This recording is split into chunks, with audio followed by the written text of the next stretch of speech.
Chapter 369. Ah! Under the trampling of the steeds' iron hooves, several old and frail people were trampled to death. Their chests were flattened, and blood splattered everywhere. Cries filled the air, and the city gate was in a mess. At the same time, the soldiers on the city gate tower gripped their bows until their hands turned slightly blue, and they stood in formation with unsightly expressions. It was not that they did not see the suffering of the citizens outside the city gate, but because of the orders from above, they were not allowed to leave without permission. When Murong Sun and the others approached the city gate, they recalled their mystic beasts to avoid any unnecessary collisions. Currently, everyone was walking forward on foot. When they saw the scene of people being killed and robbed, a trace of shock appeared in their eyes. They had always heard rumors about how chaotic the western border was, but seeing was believing. No matter how much they heard, it was not as real and bloody as what they saw in front of their eyes. The western tribal group had been at war for years, and the citizens all fled to Shuang City. However, Shuang City was not a place that just any cat or dog could enter. One had to pay an exorbitant sum of goods to enter the city, and it could be said that most of the poor citizens flinched at the sight of it. Was there any meaning in these tribal cavalry unscrupulously drawing their swords and slaughtering unarmed citizens? Among the crowd, the first to react was Shao Kingdom's Princess Mi. This princess shrieked in shock, "What are these people doing? Stop! Hurry and make them stop! Quickly go and help!" "Yes, princess." Gong Sunyang executed the princess's order without hesitation and led the remaining half of the royal guards toward the tribal cavalry. Gong Sunyang was the first to collide with a tribal clansman riding a tall horse. Gong Sunyang had the strength of a level 10 mystic cultivator, so the moment they came into contact, a mystic energy directly sent that clansman flying from his horse, crashing into the ground with a boom.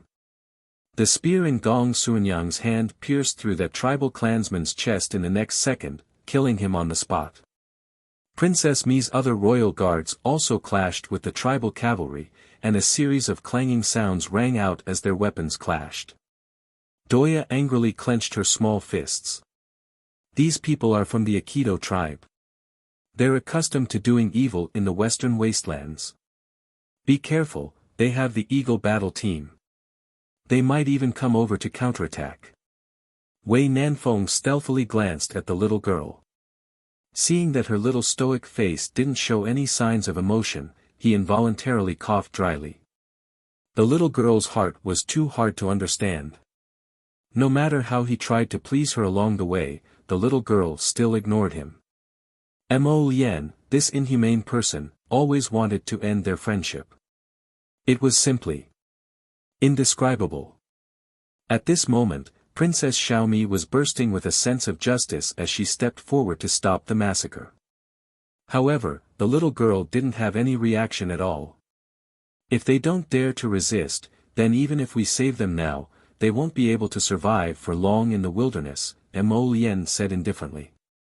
The little stoic's silent eyes suddenly brightened. He understood. That's right, that's the logic. Princess Mi's kindness could not be of much use at this moment. This was because most of the people lining up outside the city were young and strong. Disregarding those several elderly people who had long been trampled to death by the horse's hooves, over 100 young and strong men didn't even have the strength to retaliate when faced with 7 to 8 galloping tribal cavalry. These tribal cavalry were only normal people. Chapter 370. Unlike those rescued women and children, they indeed didn't have the ability to fight back when facing a few burly human traffickers. However, these young and strong men in front of him could obviously fight back and save themselves, but they blindly scattered and fled, and were finally caught up and killed on the spot. To be honest, Arba really didn't want to save people who had completely lost their will to fight. However, this kind-hearted Princess Mi made a move like a thunderbolt. Princess Mi only had 50 or so bodyguards left, and 3 or 4 people were injured in the confrontation with the cavalry. After 10 days of trekking, the bodyguards were actually already exhausted, but because of Princess Mi's orders, they couldn't resist and could only brace themselves to fight against the tribe's cavalry. They weren't like Princess Mi, who had the earth-shattering bear as a means of transportation. The bodyguards were all running to Shuwang City. Fortunately, they had an expert like Gong Sunyang among them, and it didn't take long for them to completely annihilate the 8 cavalry. However, before they could catch their breath, waves of eagle cries came from the distant horizon. Doya clenched her hands, and her expression changed slightly. The eagle battle squad of the Aikido tribe is here. On the city gate tower, a middle-aged general with an ugly expression quickly walked forward. Holding onto the city gate railing, the general raised his head to look at the eagle battle squad flying over from afar, and cursed angrily, "Who are those people below? They actually attracted the eagle battle squad of the Aikido tribe. Simply bastards," quickly informed City Lord Luge. "General, what should we do now?" "Don't worry about anything. As long as they don't endanger Shuwang City's gate, let them fight." The middle-aged general sneered, and raised his head to look at the pitch-black eagle battle squad flying over. There were a total of 12 eagles in the battle squad, and there were 2 to 3 people standing on each eagle's back. As they approached Shuwang City's gate, the people on the eagle's back began to throw sharpened bamboo towards the crowd below. Swoosh swoosh. The wind blew past their ears. One of Princess Mi's bodyguards couldn't escape in time, and his left shoulder was pierced by a sharp bamboo falling from the sky. He let out a blood-curdling scream and fell to the ground.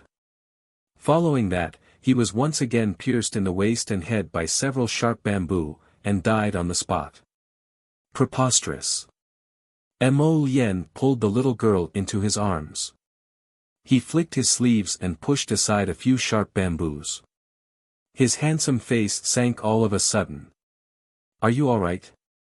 He lowered his head and caressed the little girl's face. "Arbor, what can happen to me? A bunch of blind barbarians." Yang Shirong threw the bamboo to the side and scolded angrily. "Ah!" Princess Mi was suddenly pressed to the ground by Gong Sun Yang.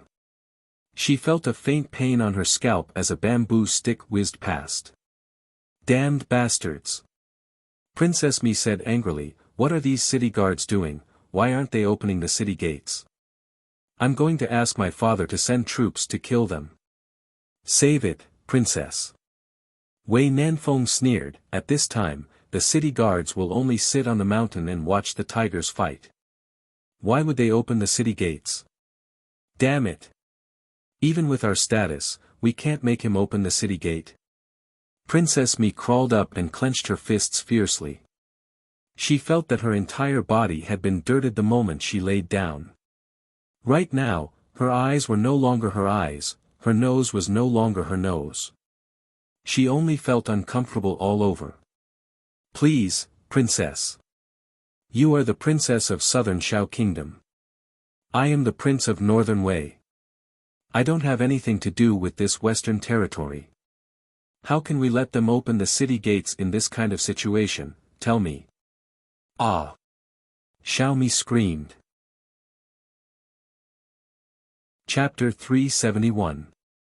While clutching her head where the hairpin fell, Princess Mi was abruptly pulled to her side by the royal guard, Gong Sun Yang, and both of them fell to the ground again. Princess Mi's pure princess heart immediately wanted to explode. Her skirt, her clothes, her exquisite makeup, they were all ruined by these barbarians. "Ha!" Arbor poked his head out of Mo Lien's embrace and silently looked at the princess who was kneeling on the ground and continuously pounding the ground, finding her a bit funny. Princess Mi was actually not annoying, but her behavior was a bit childish at times. In addition, the princess's lofty status caused her to never empathize with other people's feelings. Hence, many times, the words that entered her ears sounded a bit sharp and unpleasant to the ears. However, she was only 16 years old. She was very young and still had a long way to go. This truly was a farce. Murong Sun was a bit angry. In the eyes of normal people, a battle team formed by 12 eagles really seemed very, very powerful. But what was it in the eyes of mystic cultivators? Moreover, aside from Princess Mi's normal royal guards, who didn't have contracted mystic beasts to protect themselves.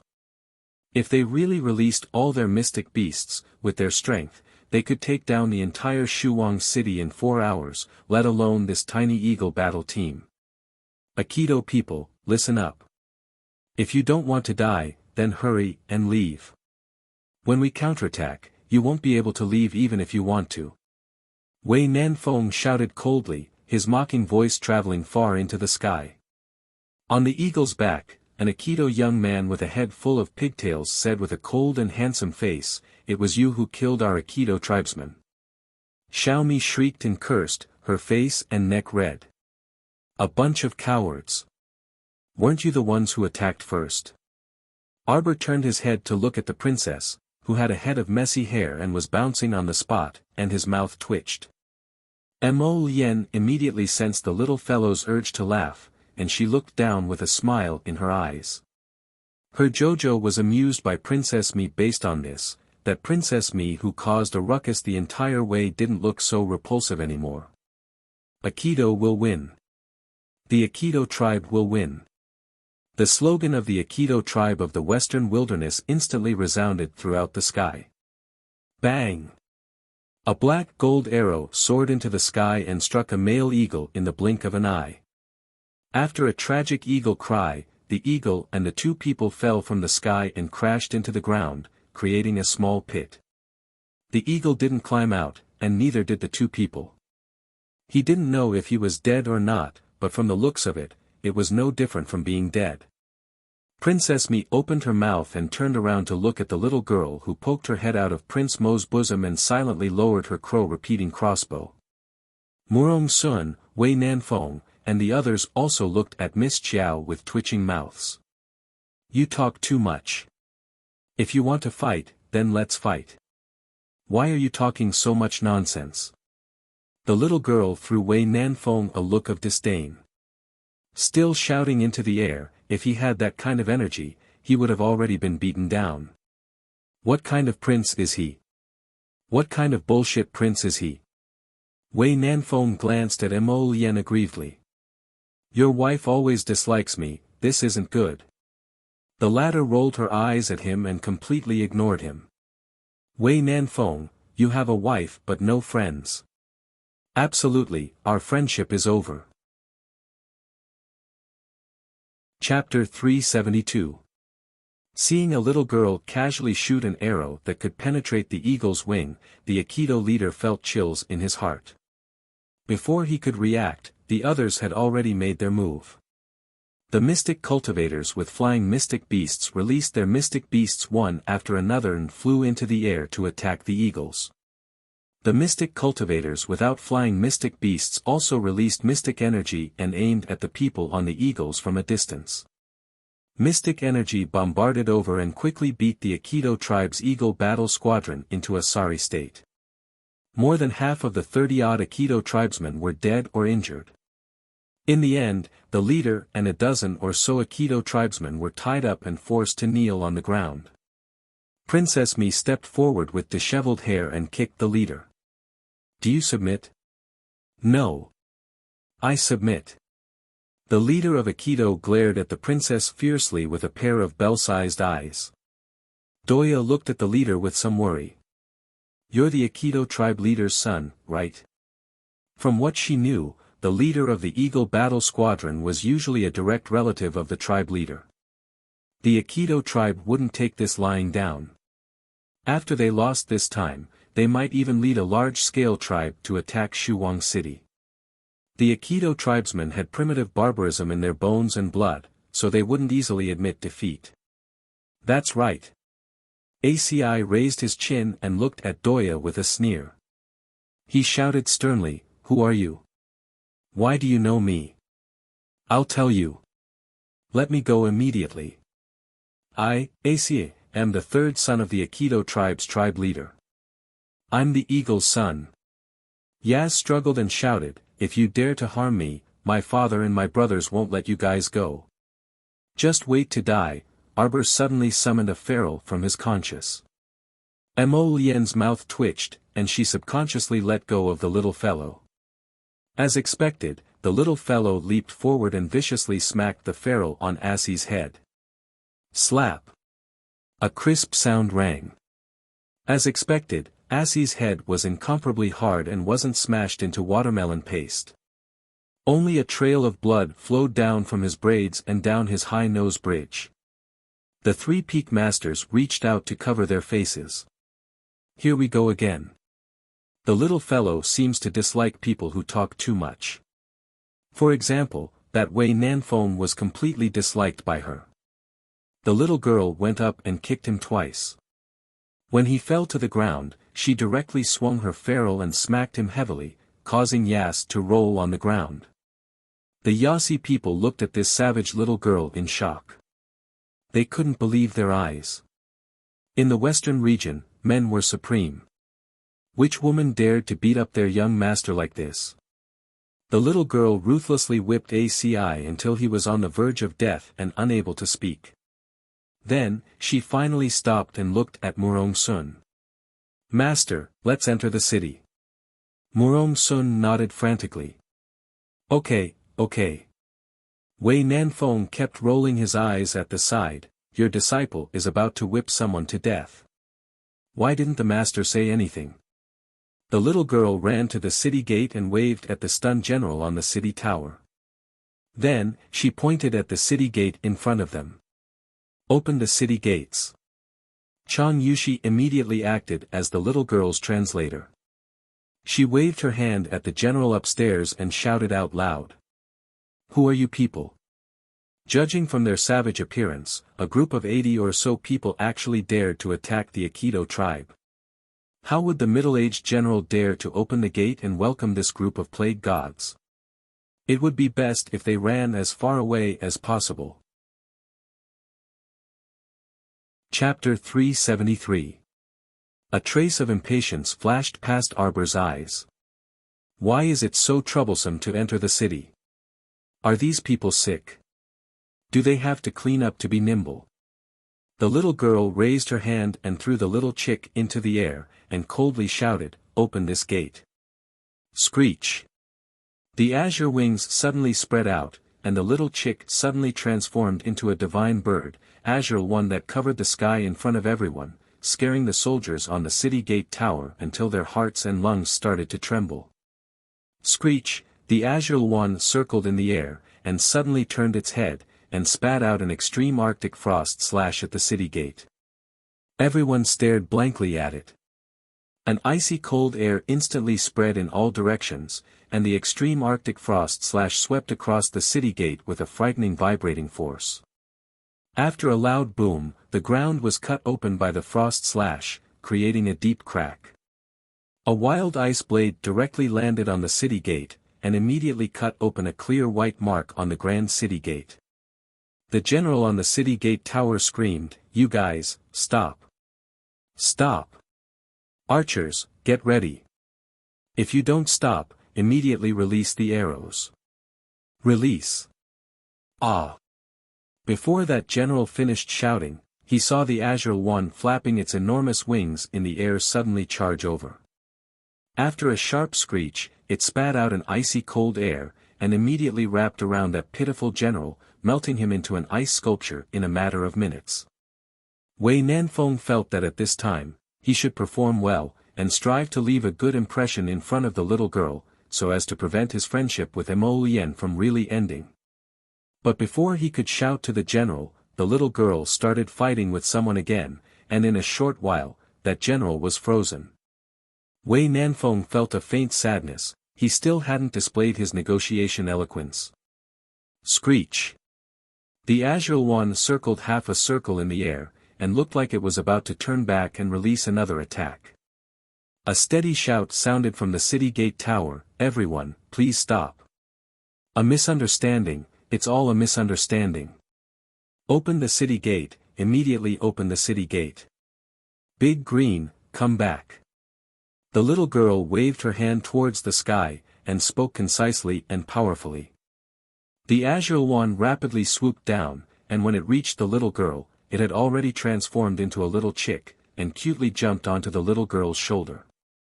Well done. The little girl's face was taut as she gave a rare compliment. Coo! Duching flapped its wings happily. The city gate finally opened. The one who spoke on the city tower was Shuwang City's city lord, Lu Gu. After he received the news, he rushed to the gate of Shuwang City without stopping. Only then did he prevent a disaster. At this moment, his forehead was covered in sweat.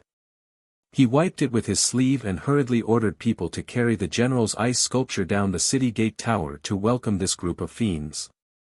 He couldn't help but secretly blame the general for not being tactful. Wasn't this just asking for a snub? With the strength of these people, even the Eagle battle team could be annihilated in minutes. If they wanted to kill them, it would be too easy.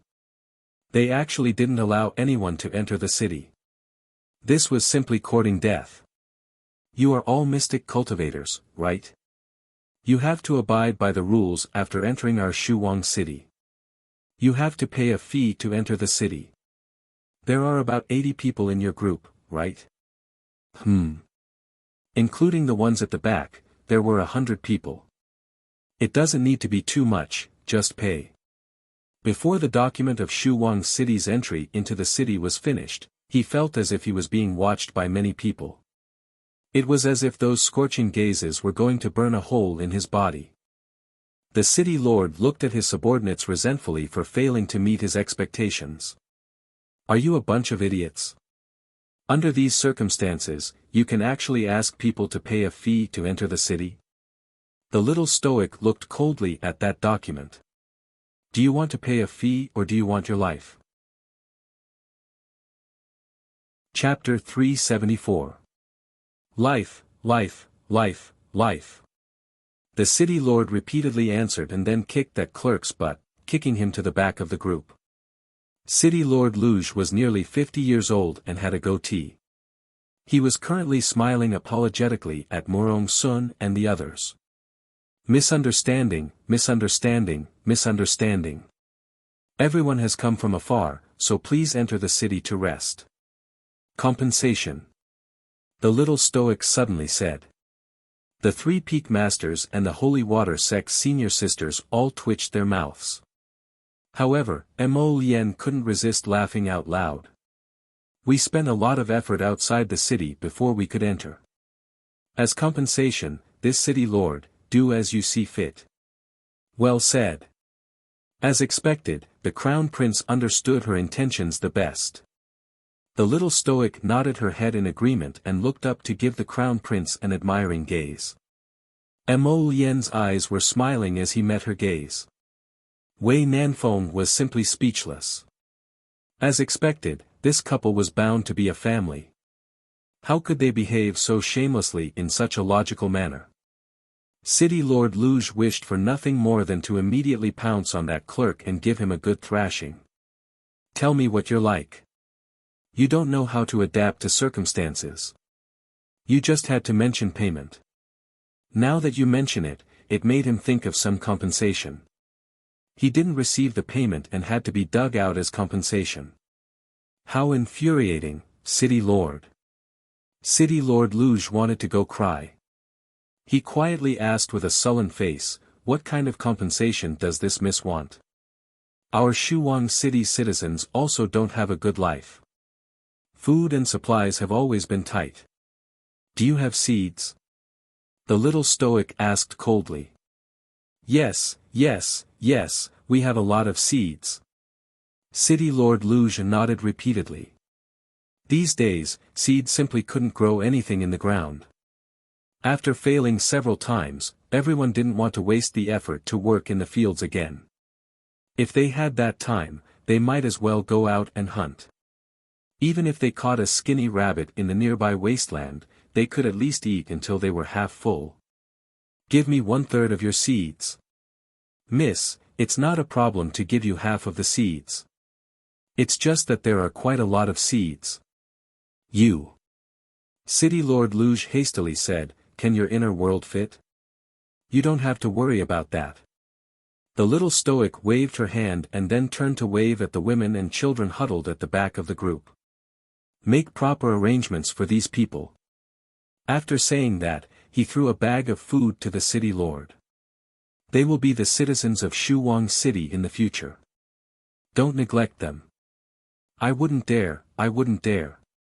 The city lord was a little surprised and hurriedly nodded. In his heart, he had a good impression of this outspoken little girl.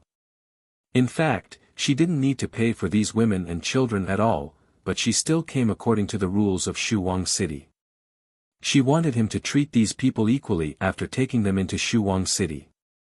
This girl was cold on the outside but not cold on the inside. It was hard for people to have a bad impression of her. That little girl. Then. Our general, ahem, can you restore him to his original state? The city lord hurriedly waved his hand and had people carry the ice sculpture of the general over. Everyone burst into laughter. The shape of this ice sculpture was really unique. Inside the sculpture wrapped in ice, the general lifted his leg and pretended to fly. The long saber in his hand was raised high, and the frightened expression on his face was lifelike. Then, he was sealed in ice. Even his eyelids were covered in a layer of frost. How tragic, this general, everyone thought at the same time. Arbor raised his head to look at Mo Lien. The latter knowingly threw out a red flame and melted the ice sculpture in the blink of an eye. Today's sixth watch is over. See you tomorrow. Chapter 375. After the layer of ice fell off, that general returned to his senses with a shudder and started coughing. However, the little stoic's eyes narrowed dangerously, and she abruptly looked up at the crown prince again, glaring at him with an unpleasant expression. Mo Lien hastily reached out to hold her soft fingers and whispered, I won't do it again in the future. Really, I promise. Everyone was baffled. They didn't understand what they were talking about. Wei Nanfeng even lowered his head to look at himself, thinking, this time, it wasn't me who angered the little great ant, right? Only Mo Lien and Arbor knew what was going on. The reason why Arbor was glaring at him was entirely because he discovered that the crown prince controlled two types of flames.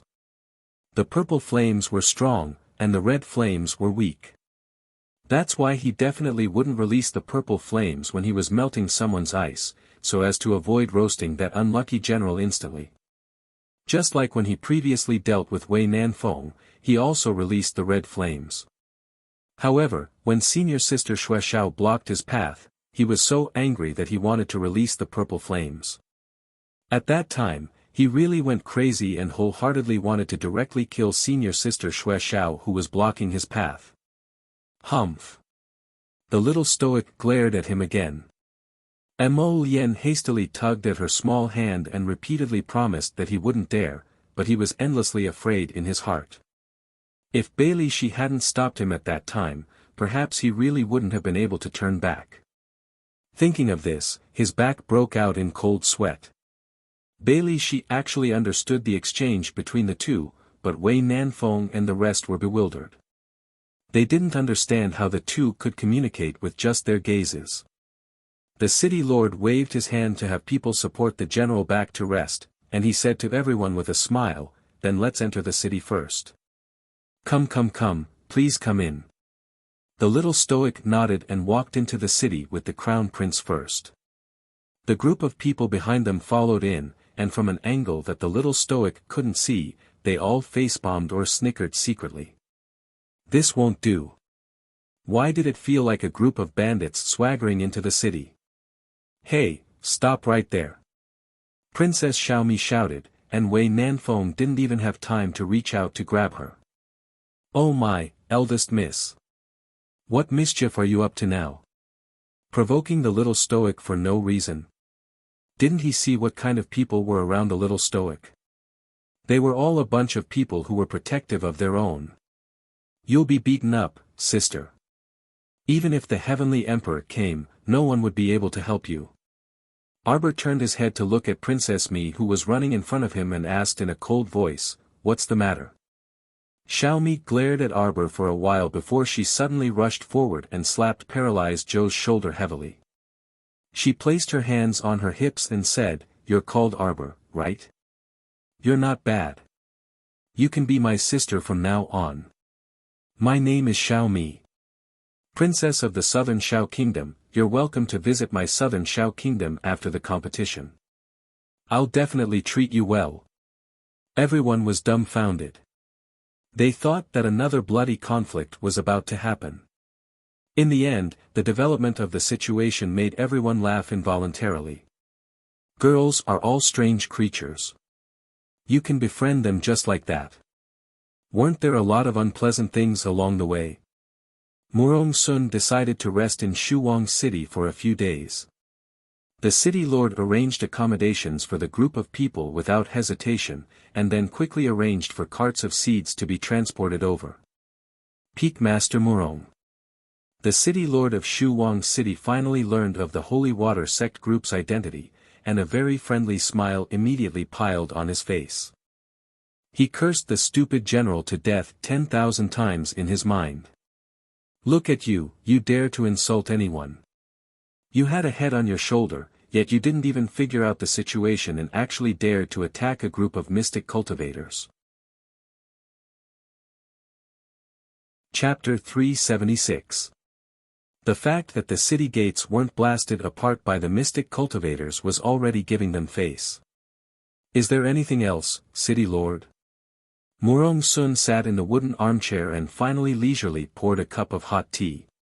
Hurrying on the road had truly exhausted her, and her disciples' bodies definitely couldn't take it. Anyway, there was still more than half a month until the competition, so it was fine to rest here for a few more days. Peak Master Murong. I heard from the general's report that. Ahem, you captured the third son of the Aikido tribe's chief. That's right. Murong Sun nodded and huffed, this punk is arrogant and despotic. We have to properly deal with his bones. Yes, yes, yes. The city lord nodded frantically before looking at Murong Sun with a distressed expression. However, the Aikido tribe is brave and skilled in battle. If the chief knows that his third son is in our Shuwang city, he definitely won't let this go. Murong Sun slapped the table heavily. My disciple beat him up. I'll naturally take care of it if something happens. You don't need to worry about this, City Lord. City Lord Luge immediately beamed like a flower. He was relieved with Murong Sun's words. You guys, on the other hand. You're so timid, cowering in this city all day like cowards. I think you should change that guard general of yours as soon as possible. He doesn't have any manliness at all. He doesn't even dare to let out a fart when he sees so many civilians being killed outside the city gate tower. He's simply a coward. Murong Sun raised her hand and harumphed before continuing, however, the group of people who were scared witless by the Aikido tribe are even more cowardly. They couldn't beat a few cavalrymen even with so many people. What do you mean the Western Wastelands produces heroes in large numbers? Scram! Yang Shirong spat out her tea. Lu Yun's mouth twitched. Eldest senior sister rarely scolded people so much, but once she did, it was endless. City Lord Luge speechlessly lowered his head and wiped the sweat off his forehead. He weakly said, Peak Master, it's the Aikido tribe, not the Aikido tribe. Who cares about your Aikido or Aikido, let them come. Don't worry and go back. Our holy water sect will stay here for a few more days. I'll take responsibility if anything happens. Murong Sun waved her hand like she was shooing away a fly. All right, we need to rest. Governor Luge hurriedly excused himself with an apologetic smile. When he turned around, he was grinning from ear to ear. What kind of general is that? Hurry up and change him. Get someone brave and resourceful. Seriously. I don't know if he's a relative or not, but he still wants such a coward. Murong Sun grumbled again. The city lord staggered and hurriedly went back to replace the generals. 2 days later. The Aikido tribesmen were tied up and thrown into the woodshed to fend for themselves for 3 days and 2 nights. They were so hungry that their stomachs were rumbling and they were about to faint. The door suddenly opened, and everyone couldn't help but shudder when they saw the expressionless little girl who walked in first. This girl's heart was black and vicious. What was she doing here again? Take them out. Arbor stepped aside and said expressionlessly. Wei Nanfeng bravely stepped forward and grabbed the clan leader's third son, who was glaring at the little girl with a ruthless gaze. What are you glaring at? You don't want your eyes anymore. Wei Nanfeng slapped the top of that person's head. ACI struggled with all his might and hooted, I refuse to accept this. Refuse my ass. Even if you refuse to accept this, you have to hold it in. He freaking roared quite loudly after starving for 2 nights and 3 days. You damn woman, if I didn't use mystic energy, how could I not be your match? ACI raised his head and angrily shouted. Chapter 377. Just as Mo Lien was about to make a move, she was stopped by Arbor. The little girl asked coldly, what do you mean? You still want to fight? Haven't you been beaten enough? We don't know who's going to beat who yet. ACI straightened his neck, and his pitch-black eyes emitted a wolf-like luster as he continued to hoot. Wei Nanfeng looked at him speechlessly. Did he know how to write the words, courting death? Did he know, young man? You're courting death. A grim killing intent flitted past Mo Lien's eyes. Arbor grabbed the crown prince's hand and turned to look at ACI. He gestured outside with his finger. Come out. Bring them all out. Arbor shouted coldly. Immediately, people dragged out all the Aikido tribesmen from the woodshed. Assie's gaze was like an untamed wild wolf in the wilderness, emitting a ruthless glint, as if he wanted to tear the little girl apart and swallow her into his stomach. Untie him. At the little girl's command, people immediately walked up and untied Assie's bound hands and feet. ACI was like a ferocious tiger freed from its cage and suddenly pounced in front of Arbor. The little fellow took a sidestep and immediately flashed behind him. Without saying a word, a fist landed heavily on Ya's back. ACI only felt a burst of pain and staggered forward a few steps. He turned his head and swung his fists fiendishly. He ran forward a few steps and swung his fists at Arbor's face with all his might. Following the whooshing of punches, gusts of wind rose. Arbor shifted his position with a sliding step and ruthlessly kicked Assie's back left knee without mercy. Assie's vicious eyes instantly emitted a severe glint like a hawk's. He fell to the ground with a howl, but before he could stand up, he felt a small foot stomp heavily on his back, nearly breaking his bones in an instant. Princess Mi, who had heard the news, guffawed with her hands on her hips. Western barbarian, you also have a day like this. You're asking for a beating. Bailey she raised a brow and watched from the side with his arms crossed. Do you submit? The little stoic stepped on the youth's back. I don't submit. Even though ACI was currently in a sorry state, he still stiffened his neck and threw out these 2 words. I'm Aikido's young hero. He was the son of Eagle, the son of Lone Wolf. You cannot extinguish the unyielding flame in my heart. The little stoic was bewildered. Whose son are you exactly? Do you admit defeat? The little stoic expressionlessly stomped on his foot again. No. I submit. The young ACI roared. How can I submit to a woman? So what if I'm a woman? Princess Mi raised her eyebrows. The little stoic stomped her foot on his head, scattering this youth's small braids. Cough, cough, cough.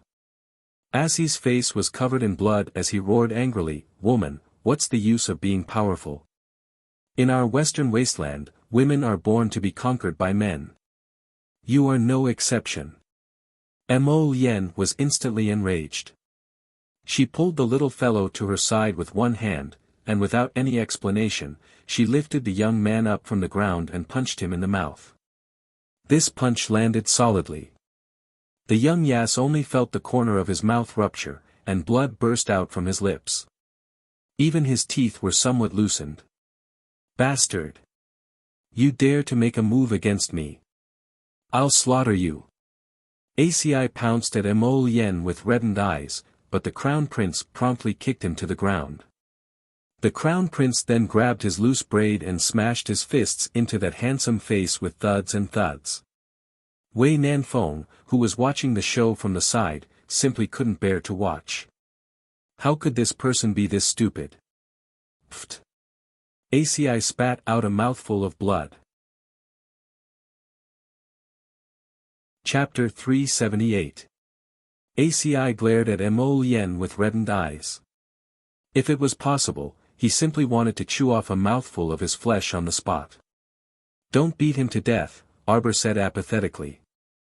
The youths present all turned to look at her. ACI was wiping the blood dripping from the corner of his mouth as he laughed maniacally. What's wrong, you little girl? You can't bear for me, your older brother, to die. Clean your mouth. Mo Yen's gaze hardened, and he kicked out without the slightest hesitation at his chest, breaking two of that unlucky fellow's sternum. He spat out a mouthful of blood and collapsed onto the ground in a dispirited manner. His bones aren't bad. Keep him as a medicine man, Arbor said coldly. She had figured out several kinds of poisons, so she could let this foul-mouthed guy try them out one by one. Although Prince Mo didn't use mystic energy, it could be seen that his physical constitution wasn't weak since he was able to withstand the Crown Prince's blows barehanded and not die completely. Cruel and heartless, treating human lives like grass, was it? Then she would let him personally experience how lamentable it was to bitterly struggle at the lowest rung of society. Wei Nanfeng, Princess Mi raised her head and laughed heartily. As expected of my younger sister, good. Let's do it like this. This Western barbarian has a foul mouth. Give him a few more poisons and poison him into a mute. ACI glowered at Princess Mi, but the latter lifted her small chin and rolled her eyes disdainfully at him. You dare to treat our young lord like this? Aren't you afraid that the Aikido cavalry will flatten your Shuwang city? An Aikido tribesman roared angrily. Noisy. The little stoic glanced at those Aikido tribesmen in displeasure. Immediately, someone stepped forward and directly stuffed this Aikido tribesman's mouth with a piece of mud that came out of nowhere. That person's face flushed red, and his eyes were filled with rage from being humiliated. Feed him this. Arbor handed a small brown square box to one of the guards and said indifferently, feed him 1 pill every 2 hours. Feed him 11 pills a day. Yes. When that guard received the small box, his arm trembled slightly, and he walked towards the youth ACI without looking sideways. You dare. You bunch of bastards. Just you wait. I, ACI, won't die so easily. I will fucking survive. Blurg. Yas was punched in the stomach by the guard. He bent over in pain and subconsciously opened his mouth. A pill the size of a jelly bean was directly stuffed into his mouth. It dissolved in water, and before he could spit it out, the pill had already turned into liquid and flowed down his throat. Yasa's handsome face was dark to begin with, and now it was as dark as the bottom of a pot. In the next 3 days, Yas deeply experienced what it felt like to be in hell. There were 24 hours in a day, and he would be in pain for 20 hours. Sometimes, he would feel as if ants were gnawing on his body. Sometimes, he would feel as if his flesh was being cut open by a sharp blade. Sometimes, he would feel as if his heart was being cut open by someone. Hundreds of silver needles were piercing his heart non-stop. Pain. Every morning, the wretched girl would insert needles into his body to relieve the pain as usual. She would even put ice on his forehead to help him heal the broken bones in his chest. Today, when that cool sensation touched his scalding forehead, ACI inexplicably felt his heart tremble. He struggled to half open his eyes and abruptly propped himself up to grab her wrist, gripping it tightly as he looked straight at her. Let go. The little stoic's voice was terrifyingly calm. If I don't let go. Slap. The little stoic's hand was as fast as lightning, and a heavy slap landed on the youth's face, directly knocking him sideways onto the bed. Chapter 379. ACI coughed loudly while sprawled on the bed, but his fingers were still firmly gripping the little girl's wrist. When Mo Yen entered with her hands behind her back, she just so happened to see this scene. She was immediately enraged, and a slender jet-black longsword emitting a jet-black luster abruptly landed in her palm. Leaving no room for objection, she slashed at the youth Assie's left arm. ACI wasn't stupid, so he naturally dodged when he saw the sword glint and rolled inside the bed. As a result, that unhindered sword aura split the entire bed open with a clang. ACI rolled from the inside to the middle and fell into the crack in the bed. He clutched his chest and coughed for a long time, but he still couldn't crawl out.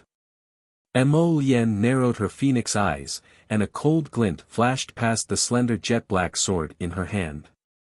She was about to slash at the youth again when Arbor grabbed her arm. Ha ha ha ha. The youth ACI poked half his body out from under the cracked bed and cocked his head at Mo Yen smugly with a nasty expression that said, "Look, the little girl won't let you kill me. Why are you protecting him?" Mo Yen turned to look at Arbor, her expression unreadable. In that instant, the little stoic seemed to sense the youth Mo Yen's rage.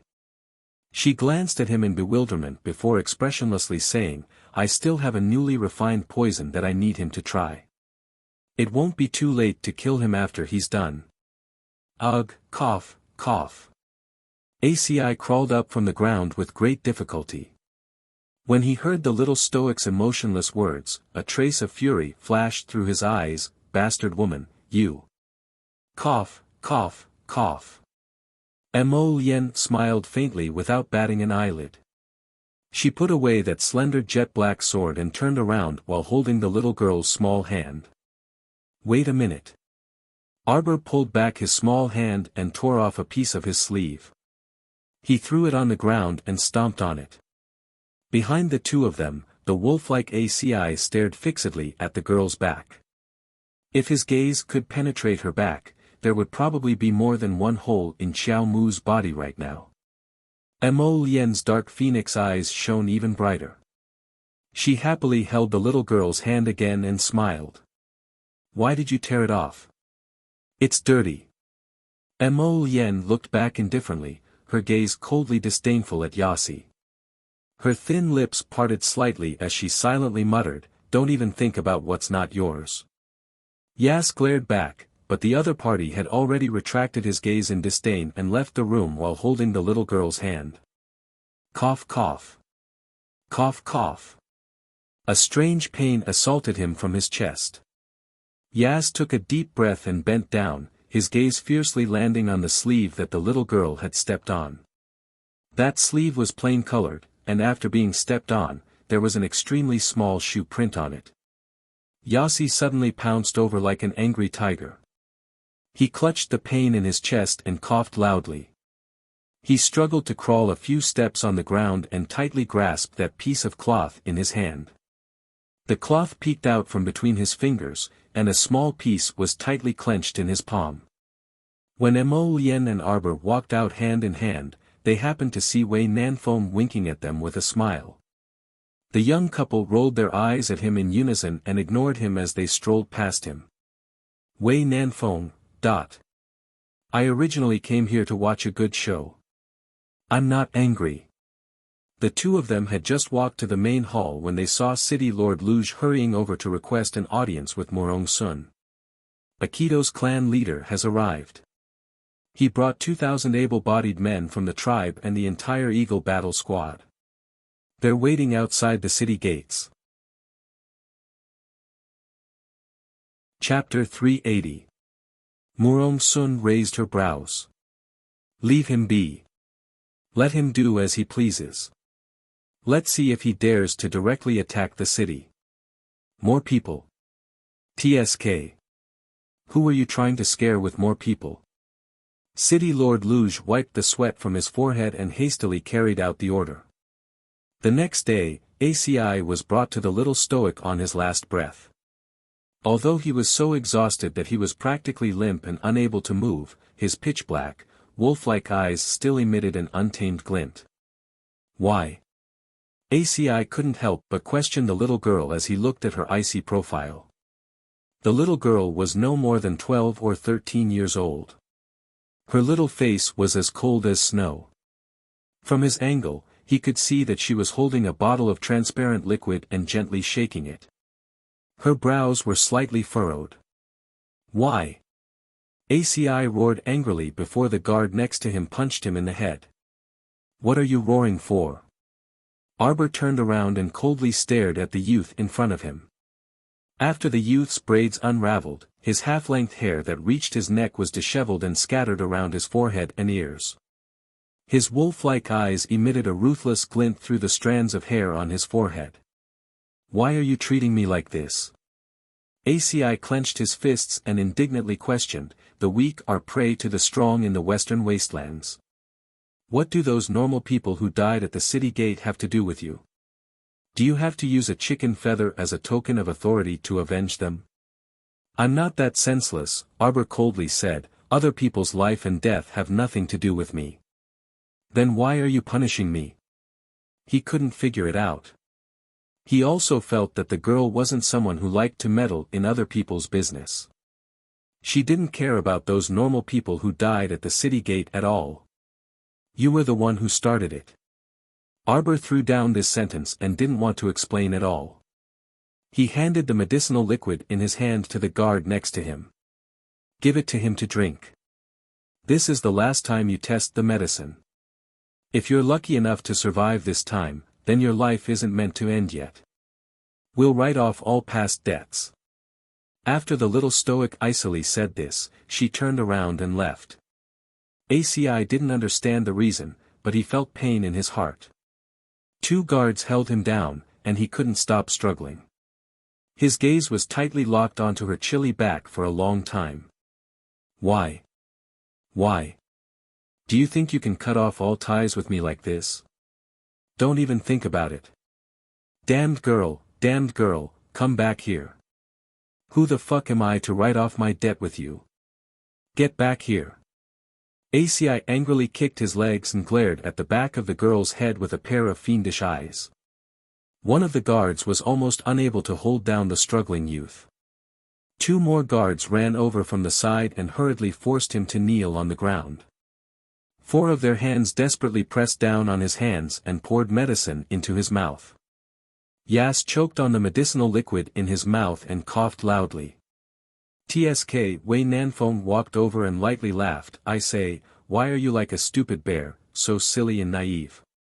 Wei Nanfeng dragged a stool to sit in front of ACI and said with a chuckle, when you ran over with a troop of war eagles to throw pointed bamboo at Peak Master Murong and the others, you were already destined to be enemies with the little stoic.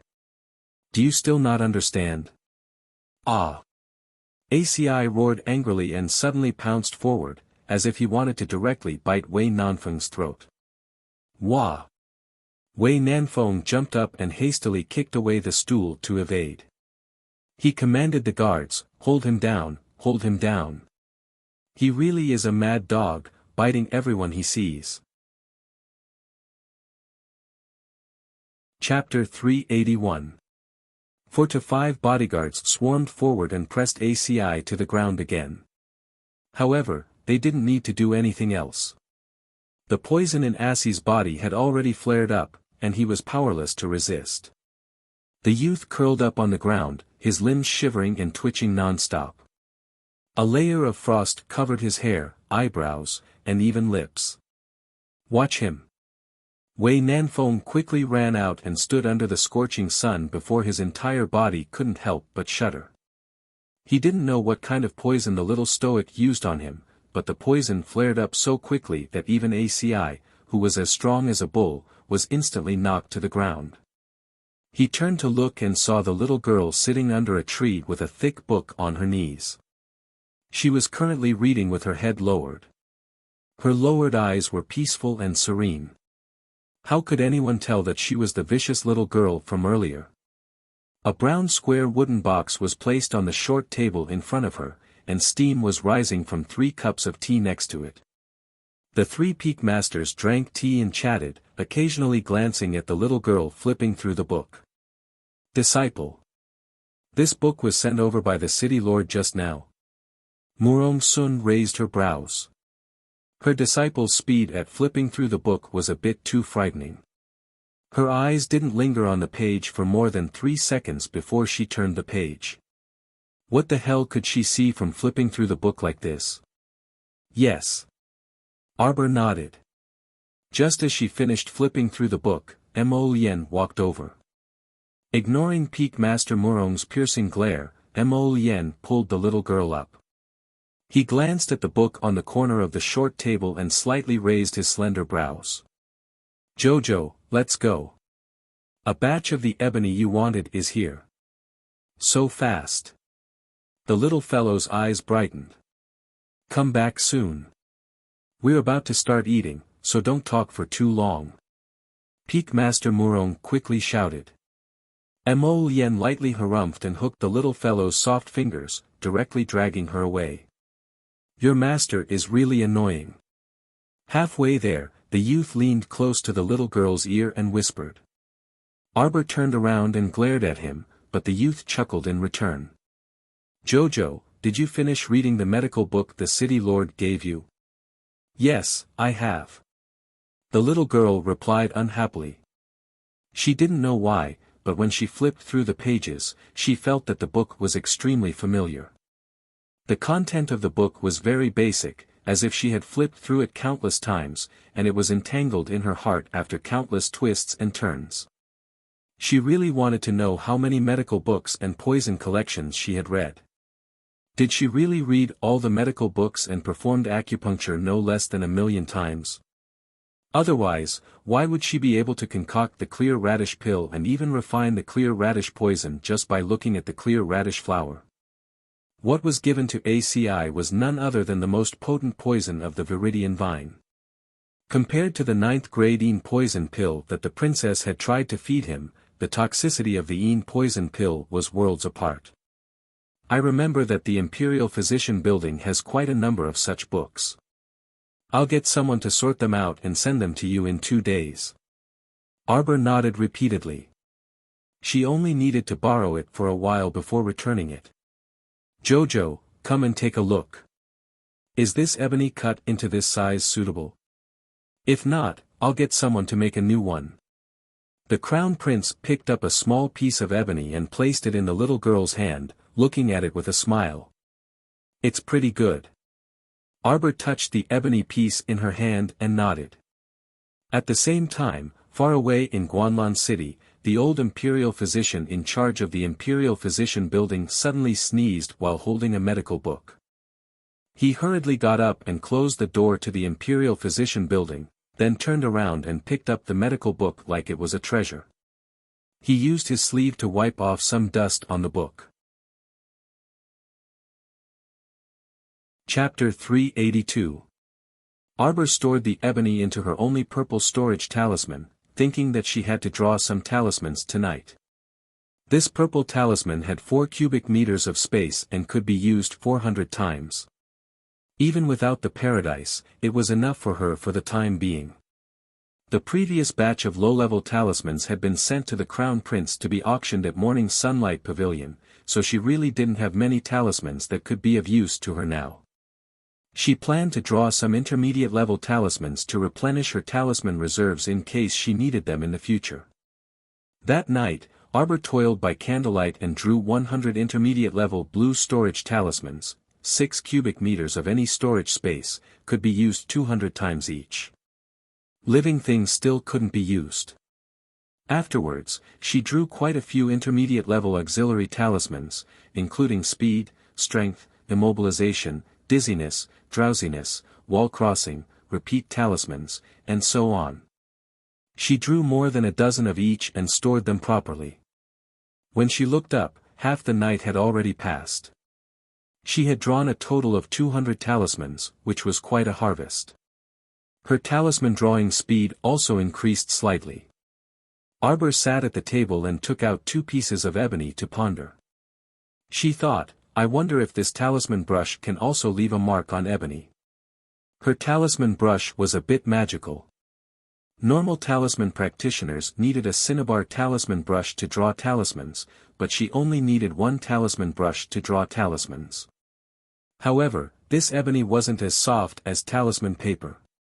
She just didn't know. Just as she was thinking, the small golden bead at the tip of the cinnabar brush suddenly lit up. Arbor's small hand tilted slightly and immediately drew a light gray mark on a piece of ebony. She quickly reached out to touch that talisman brush. When she touched the brush tip, she couldn't help but be startled. The originally soft brush hairs had all gathered together at some point, and the brush felt a bit sharp to the touch. This was truly amazing. This talisman brush was originally snatched from her apparition. Could it be? This thing was also a gift from the golden talisman jade tome. When she thought of this, the little stoic's mouth twitched unconsciously, and she found it a bit funny in her heart. She tried to continue drawing on that piece of wood she had drawn on, and a few minutes later, she completed an intermediate-level blue summoning talisman. She stared at that intermediate-level blue summoning talisman drawn on ebony, and her eyes suddenly brightened. The talisman power doubled again. The level of talisman power directly affected the duration of the talisman. Back then, the blue summoning talisman drawn on talisman paper could be used for 6 days. Now, this talisman drawn on ebony could be used for 12 days. Although the Qing one she summoned disregarded the rules of time from the very beginning, there was no guarantee that if this summoning talisman was given to someone else, it would follow the rules of time. That's right, I can let the Crown Prince try it out tomorrow. She hurriedly drew 2 more storage talismans. Not long after, a blue light flashed, and 2 intermediate-level blue storage talismans were completed. 12 cubic meters of storage space can be accessed 400 times each. How amazing! The fine-grade blue talisman drawn with ebony was much more spacious and easier to access than the peerless-grade purple talisman she had drawn with talisman paper. She still had a lot of ebony and could draw another Xian gathering glyph array. The little girl was overjoyed. After blowing out the lamp and resting, she lay on the bed and hugged the newly drawn ebony talisman. She tossed and turned happily for a while before falling asleep in a daze. Early the next morning, when she saw Mo Lien in front of the dining hall, the little girl ran over in high spirits. She tugged at Mo Lien's hand and said, "Come with me." Affected by the little girl's happy mood, Mo Lien followed her to the open courtyard with a smile and casually teased, "What is it, Jojo? You missed me this much after not seeing me for one night?" Chapter 383. Wei Nanfeng, Bailey Shi, Princess Mi, and the others just happened to follow over and were caught off guard by the Crown Prince's display of affection. Their hearts were truly stifled. Arbor looked up at him, staring at him with large, beady eyes for a long while before stuffing him with an ebony talisman and saying in a crisp voice, "Try it." The Crown Prince lowered his head to take a look. The ebony talisman script was intricately intertwined. Only an expert would be able to understand it. "Try opening the talisman." Seeing that he didn't respond for a long time, Arbor impatiently pulled his 5 fingers over and lowered his head to nibble on his index finger, squeezing a drop of blood onto the blue summoning talisman. The Crown Prince was immediately stupefied on the spot. His entire person had completely turned into a wooden stick, stupefied as he stood there motionlessly.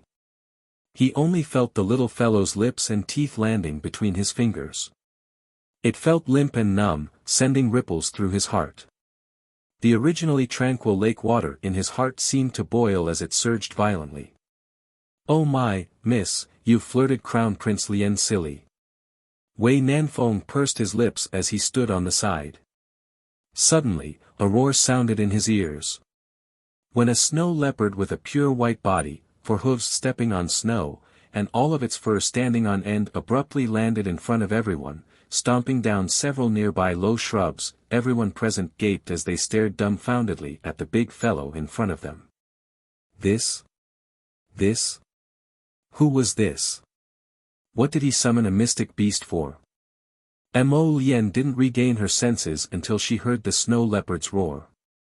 She looked up and saw a snow leopard with a robust figure looking at her. It gracefully walked to her side and half-crouched next to her slender legs. Arbor's round eyes stared fixedly at that snow leopard, completely unable to tear her gaze away. Why? Why was it that she always screwed up when she tried to summon and couldn't summon such a mighty snow leopard? How could the crown prince summon such a charming leopard on his first try?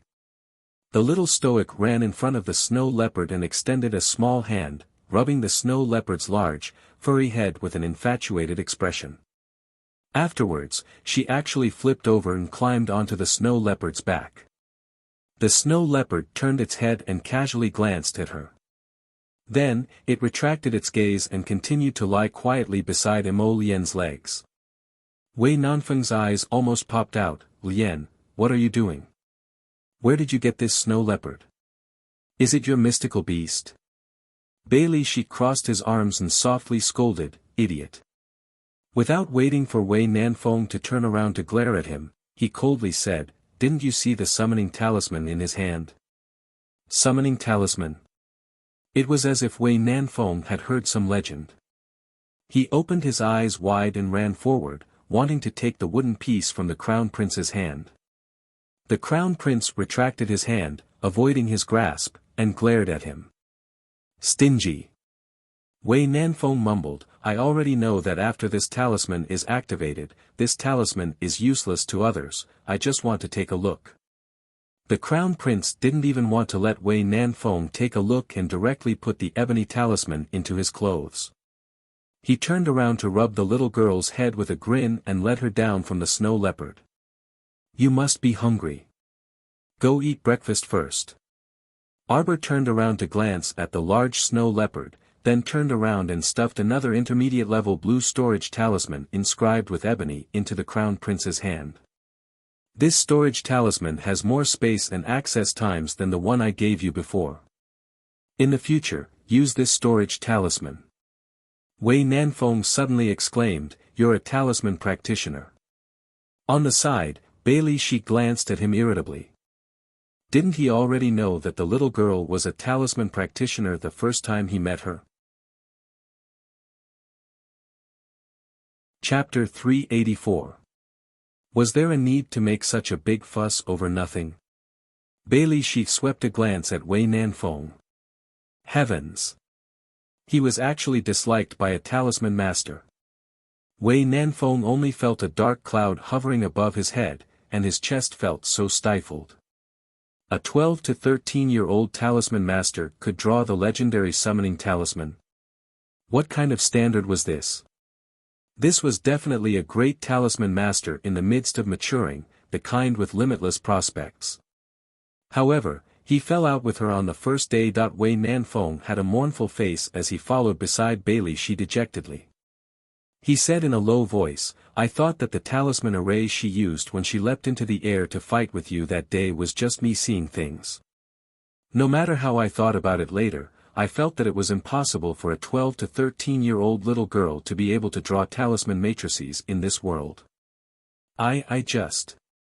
Deceiving himself like this, he brushed this matter aside and didn't think about it anymore. Thinking about it now, he couldn't help but feel that he was a bit laughable. Princess Mi also recovered her wits and said with an incredulous expression, I've only heard of that family in Guanlan City, the only talisman patrician family on our Seacombe planet. The number of big and small talisman masters is only a total of 100 people. Among them, there are also many who are over 60 years old. TSK, this younger sister of mine is incredible. She's already a talisman master at such a young age. Wei Nanfeng turned his head around and looked at Princess Mi resentfully. He felt that anything he said now was like using a knife to stab his heart. What are you looking at me for? I also can't help you ease your relationship with the younger sister. Princess Mi harumphed, then smiled as she pulled on Bai Li Shi's arm and called out gently, Big brother Shi, let's go eat breakfast now. Bai Li Shi's arm shook lightly and brushed away her approaching fingers. Then, he leaped onto a tree, and after a few leaps, his figure was nowhere to be seen. Wei Nanfeng speechlessly glanced over there, then turned to look at Princess Mi, who was about to flip out, and hurriedly waved his claws and swiftly slipped away. Princess Mi was still about to say the word, "go," when she saw that Bai Shi had disappeared without a trace. She was so angry that she stomped her feet and chased after him, shouting, Bai Shi, come back here." When Mo Lien and Arbor walked over hand in hand, the person who attracted the attention of the Holy Water Sect senior sisters was not the two of them but the large snow leopard following behind them. The snow leopard's eyes were jet black, and its fur was glossy and shiny. As soon as it followed the two in, it immediately took up most of the space in the dining hall. Everyone suddenly felt that the space had become much narrower. Many pairs of curious eyes fell on the snow leopard. "Junior sister, is this a side dish?" Chang Yushi's words made many of the senior and junior sisters spit out their food. The brains of the people from the second peak were indeed different. Who would eat such a big snow leopard? Weren't you afraid that you would become a side dish in the snow leopard's mouth? When Murong Sun, Yang Shirong, and Lu Yun entered, they saw this scene. The group of disciples stopped eating and all gathered around the snow leopard to watch. The snow leopard was a bit impatient from being surrounded by the senior sisters. It wanted to roar, but when it caught the crown prince's indifferent glance, it instantly stifled its roar. What were a bunch of bumpkins looking at when they surrounded it? Is there really such a miraculous item like summoning talismans? Chen Hanzi whispered. If it's as junior sister said, then if we can summon mystic beasts in the future, then wouldn't that break the rule that mystic cultivators can only have one contracted beast? When Xue Xiao thought of this, her eyes brightened. Chapter 385. Arbor nodded. That should be the case. Little junior sister, please give us a summoning talisman. Please give us a summoning talisman. All the senior sisters said in unison, eagerly requesting talismans. After breakfast, I'll draw one for each of you. Okay. All the senior sisters' cheers nearly broke through the roof. I also want one, I also want one. Princess Mi, who couldn't fit into the crowd, was pushed to the back by everyone and kept jumping up and down while raising her hand. Okay. Arbor didn't decline since it was as easy as lifting a finger. Alright, aren't you going to eat after asking for talismans? Come over if you're done. Yang Shirong shook her head with a smile and called out to the disciples. Everyone was eager to request talismans and didn't have the mood to eat breakfast. They hastily finished their breakfast and looked impatiently at their little stoic junior sister. Arbor took out 30 pieces of ebony in a gold-beaded talisman pen, quickly drawing talismans. Everyone didn't dare to disturb her and only gathered far away to watch her work without blinking. However, they felt that their little junior sister's talisman drawing speed was quite fast. From what they knew, no matter how talented a talisman practitioner was in that family in Guanlan City, it was impossible for them to draw talismans so quickly. Their little junior sister was truly an extraordinary little genius. After less than an hour, Arbor distributed the summoning talismans to all the senior sisters and Princess Mi, who came up to ask for a talisman. Everyone held the ebony talismans in their hands and felt that the talisman scripts drawn on the ebony pieces were exquisite and profound. They flipped through them lovingly while carefully listening to their little junior sister's words. The summoning talisman's time limit was 12 days. This was truly beyond everyone's expectations. From what they knew, that family's residence in Guanlan City had an intermediate-level summoning talisman that could summon for 6 days. Everyone was chatting enthusiastically and abnormally lively when City Lord Luge hastily walked in with his people. Peak Master, Peak Master.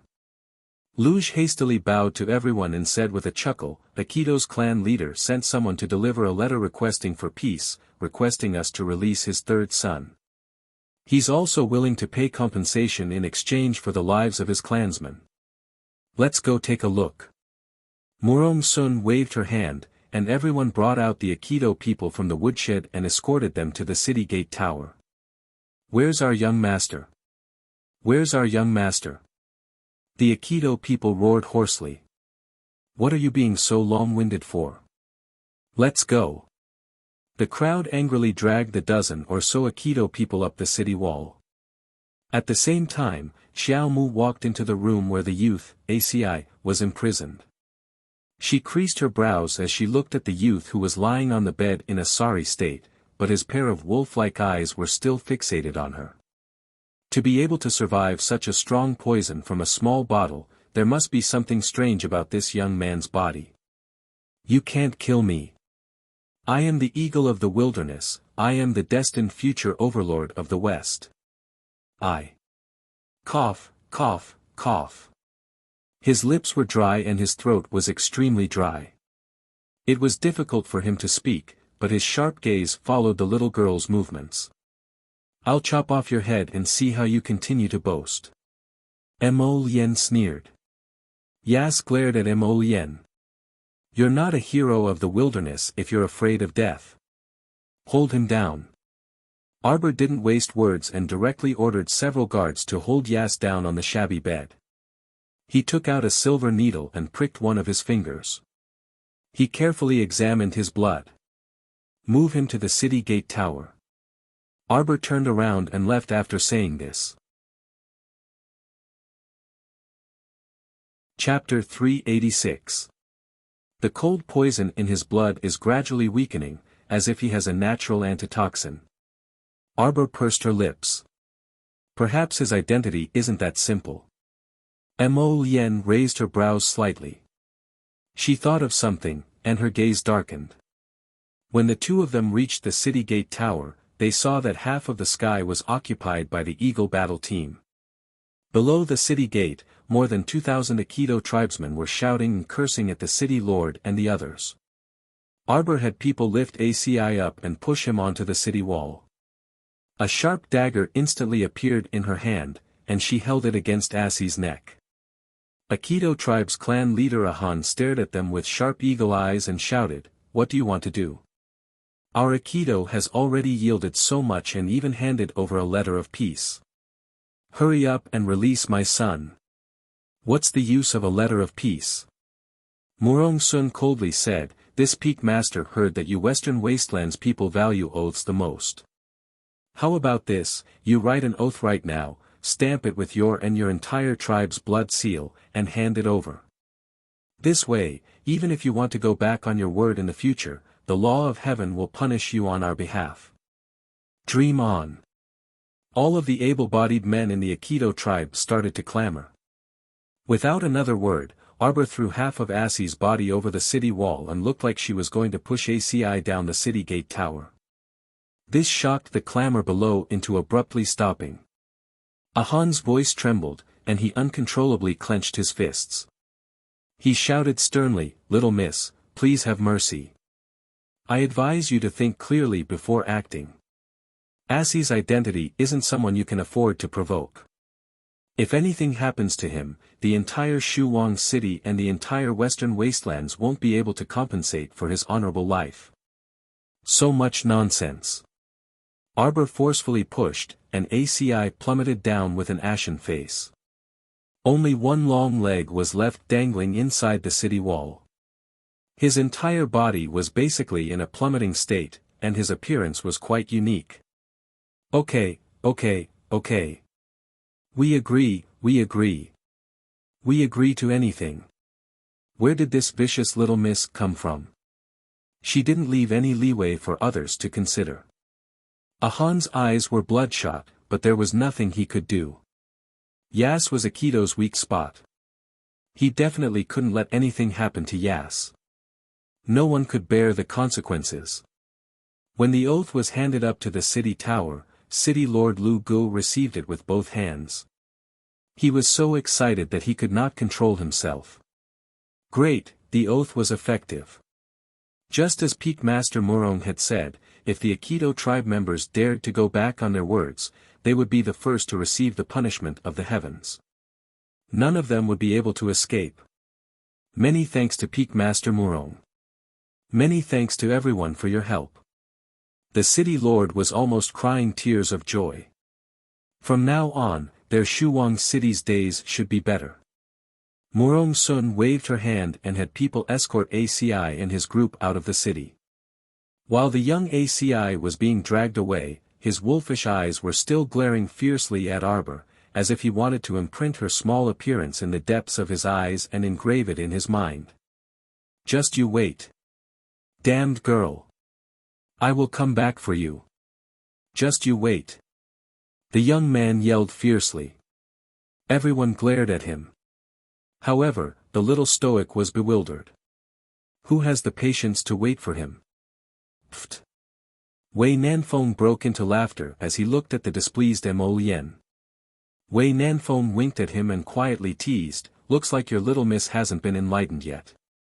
Your road, TSK, is still very long. Chapter 387. Mo Lien didn't say anything and just coldly watched Asi's back as he was dragged away. Yasi was finally carried away by the Aikido tribesmen. Even at the foot of the city gate tower, that pair of malicious eyes were still directed toward the top of the city gate tower. What an annoying guy. Don't let him see him again. Murong Sun smiled and held her youngest disciple's hand. We've pretty much settled everything, and it's enough to rest for so many days. Let's enter Shixia Valley this afternoon. Shixia Valley was adjacent to Shuang City. Outside of Shuang City was its territory and bordered the southwest, but it didn't belong to the jurisdiction of anyone in the southwest. Its status was rather aloof. Shixia Valley and Celestial Medicine Valley were equally famous, commonly known as the Two Valleys. Both of them were praised by the common people for standing aloof from worldly affairs, and their reputations were extremely good. The competition this time involved the 3 sects and 5 factions, so it was naturally best to hold it in a neutral land like Shixia Valley. Murong Sun's group left Shuang City under the respectful escort of City Lord Luge and the others. An hour later, they arrived at Shixia Valley's mountain gate. Shixia Valley was enveloped within an expanse of luxuriant flowers and green trees. The entire valley was in the shape of a gourd. The mouth of the valley was narrow, but it was said that the interior of the valley was a completely different world. The environment was extremely beautiful. There were a total of 12 disciples guarding the mountain gate. They were very refined and courteous in their treatment of people. It could be seen that Shixia Valley's upbringing was extremely good. When the 2 chief disciples saw Murong Sun and her group arrive, they hastily went up to greet them and cupped their hands in greeting. Greetings, fellow cultivators. Murong Sun said with a smile, we come from the Holy Water sect. I'm Murong Sun. So it is Peak Master Murong who has graced us with his presence. We did not know and have neglected you. Please forgive us. The 2 head disciples of Shixia Valley hurriedly bowed again. Everyone is too polite. Purple Firmament Gate's eldest disciple, Bailey Shi. Heavenly Tao sect's second disciple, Wei Nanfeng. The 2 princes reported their sect's identity and cupped their fists in greeting towards the disciples of Shixia Valley. Please invite them in. The people from the 2 sects have already arrived yesterday. Everyone, please follow us.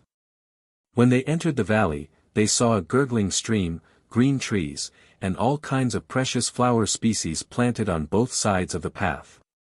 The fragrance of the flowers assaulted their nostrils. Shixia Valley is indeed a paradise, the scenery is delightful. Everyone praised.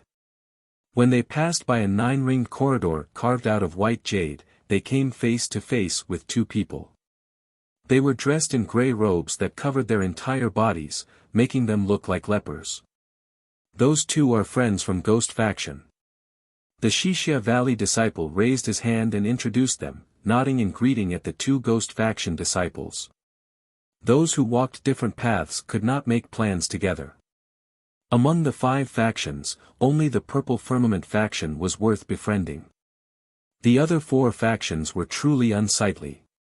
The holy water sect disciples were naturally unwilling to interact with the demons and monsters of the ghost faction, so they immediately followed Murong Sun and filed past the two ghost faction disciples without another word, not even bothering to greet them. The two Hellgate disciples raised their heads slightly. The one on the left had a petite figure and looked like a woman. Her gaze instantly fell on Mo Lien. To be precise, that piercing gaze was fixed on the little stoic beside Mo Lien. Arbor was currently raising his small head and whispering to Mo Lien beside him. When everyone walked past the two ghost faction disciples, nothing happened. It was only when the little stoic passed by that young girl from the ghost faction instantly attacked. Her 5 faintly black fingers caught Arbor off guard and clawed at his small face. If she was caught red-handed, the little girl's fair and frosty face would probably be ruined. Chapter 388. Inside the main hall of the Aikido tribe. The youth ACI was carried and placed on a thick tiger skin felt, his malicious gaze fixed on the row of people kneeling below. This old servant failed to protect his master, please punish me, young master. Ahan knelt on one knee in front of the youth with his head lowered. Father. ACI hurriedly got up, but he was somewhat weak. What are you doing? Are you all dead? Why aren't you helping my father up? I've already said that no matter what, you're the father who raised me. There's no need to be so courteous. Ahan stood up, and a touched glimmer flashed through his eyes. He nodded and said, ACI, I've already examined your body. I've already asked the doctor to check your body, and there's nothing wrong with you. Although you were poisoned, when you left earlier, Master had already planted a poison-repelling fruit in your body, which can protect you from the corrosion of hundreds of poisons. However, that girl is vicious, and the poison she used on you is unusual. Even if you have a poison-repelling fruit in your body that can neutralize a lot of the poison, there's still a small amount of residual poison that can't be completely eliminated in a short period of time. Ahan sternly said, during this period of time, don't run out again. Stay in the tribe and properly recuperate from your injuries and completely remove the poison. ACI nodded. A tall and sturdy man suddenly stood up and cupped his hands in a low, muffled voice. Young master. This subordinate requests permission to bring a group of people to infiltrate Shuwang City overnight. Even if we can't touch a single finger of the people in the city, this subordinate and the others can secretly eliminate that audacious girl. To repay young master for the humiliation you suffered on the city wall today. ACI abruptly straightened his body and glowered at the sturdy man. He tightly clenched his back teeth and angrily said, don't you dare touch a single strand of her hair. What did I do wrong? Was written all over the sturdy man's dumbfounded face. This subordinate devoted himself to eliminating an enemy for young master, so why did he provoke young master's anger? It's best if you don't meddle in this young master's affairs. ACI flew into a rage out of humiliation and threw a cup at them. Scram, scram, scram. All of you, scram. Ahan hastily signaled the two maids on the side with his eyes and hastily called for everyone to withdraw.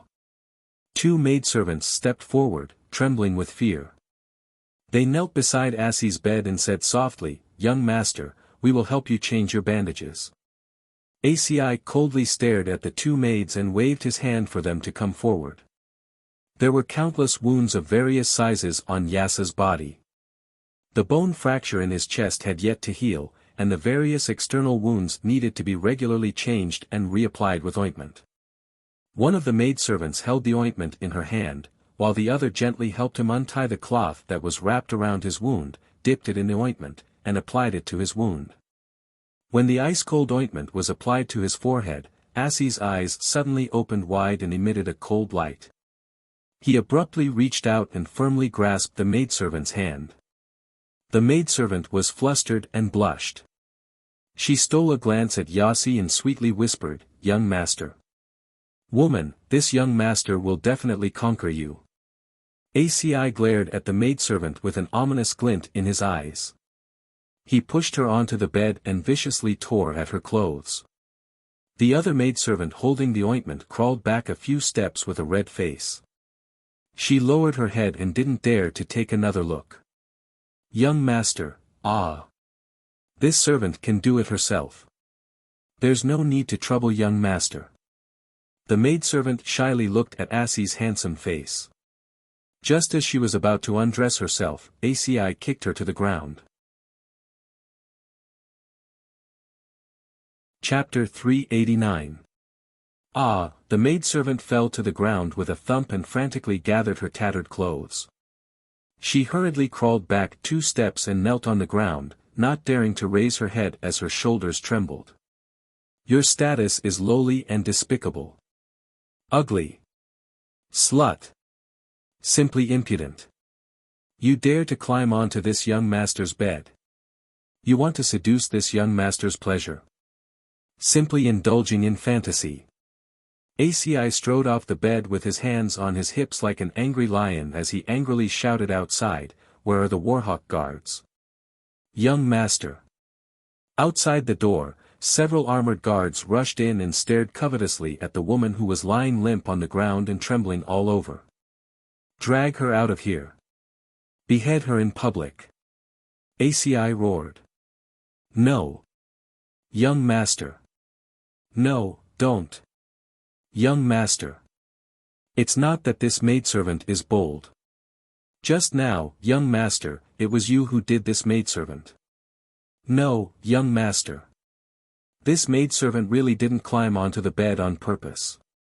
Young master, please investigate thoroughly.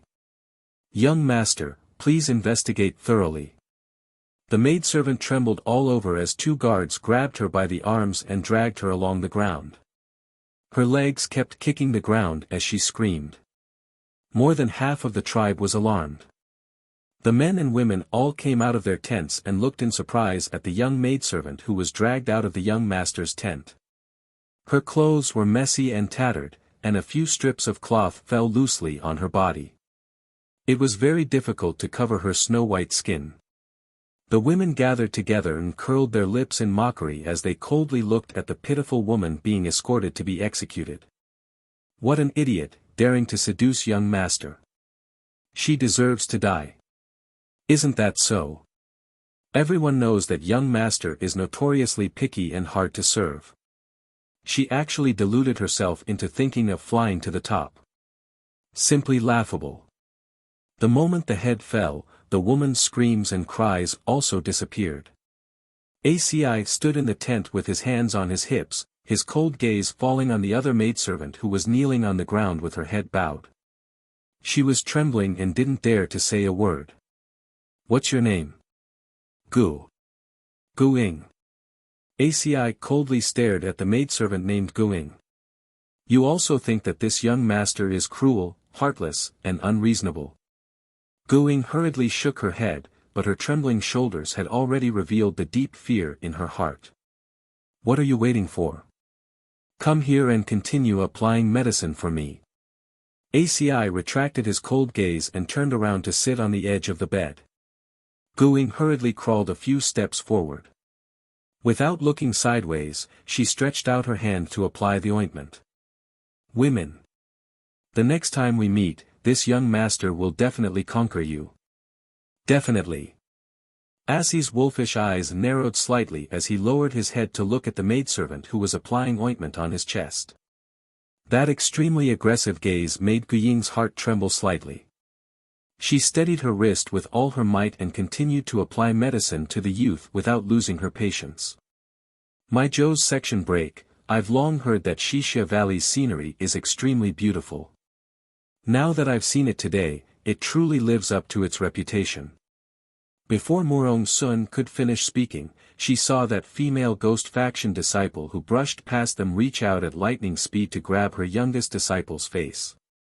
However, her fingers were suffused with a faint black glow, evidently dipped in poison.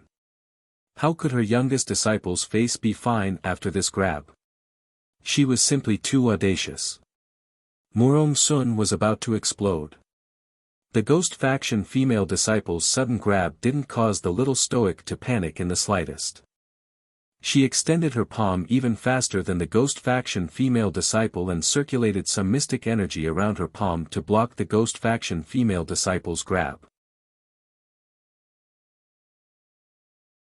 Chapter 390. Little Junior Sister.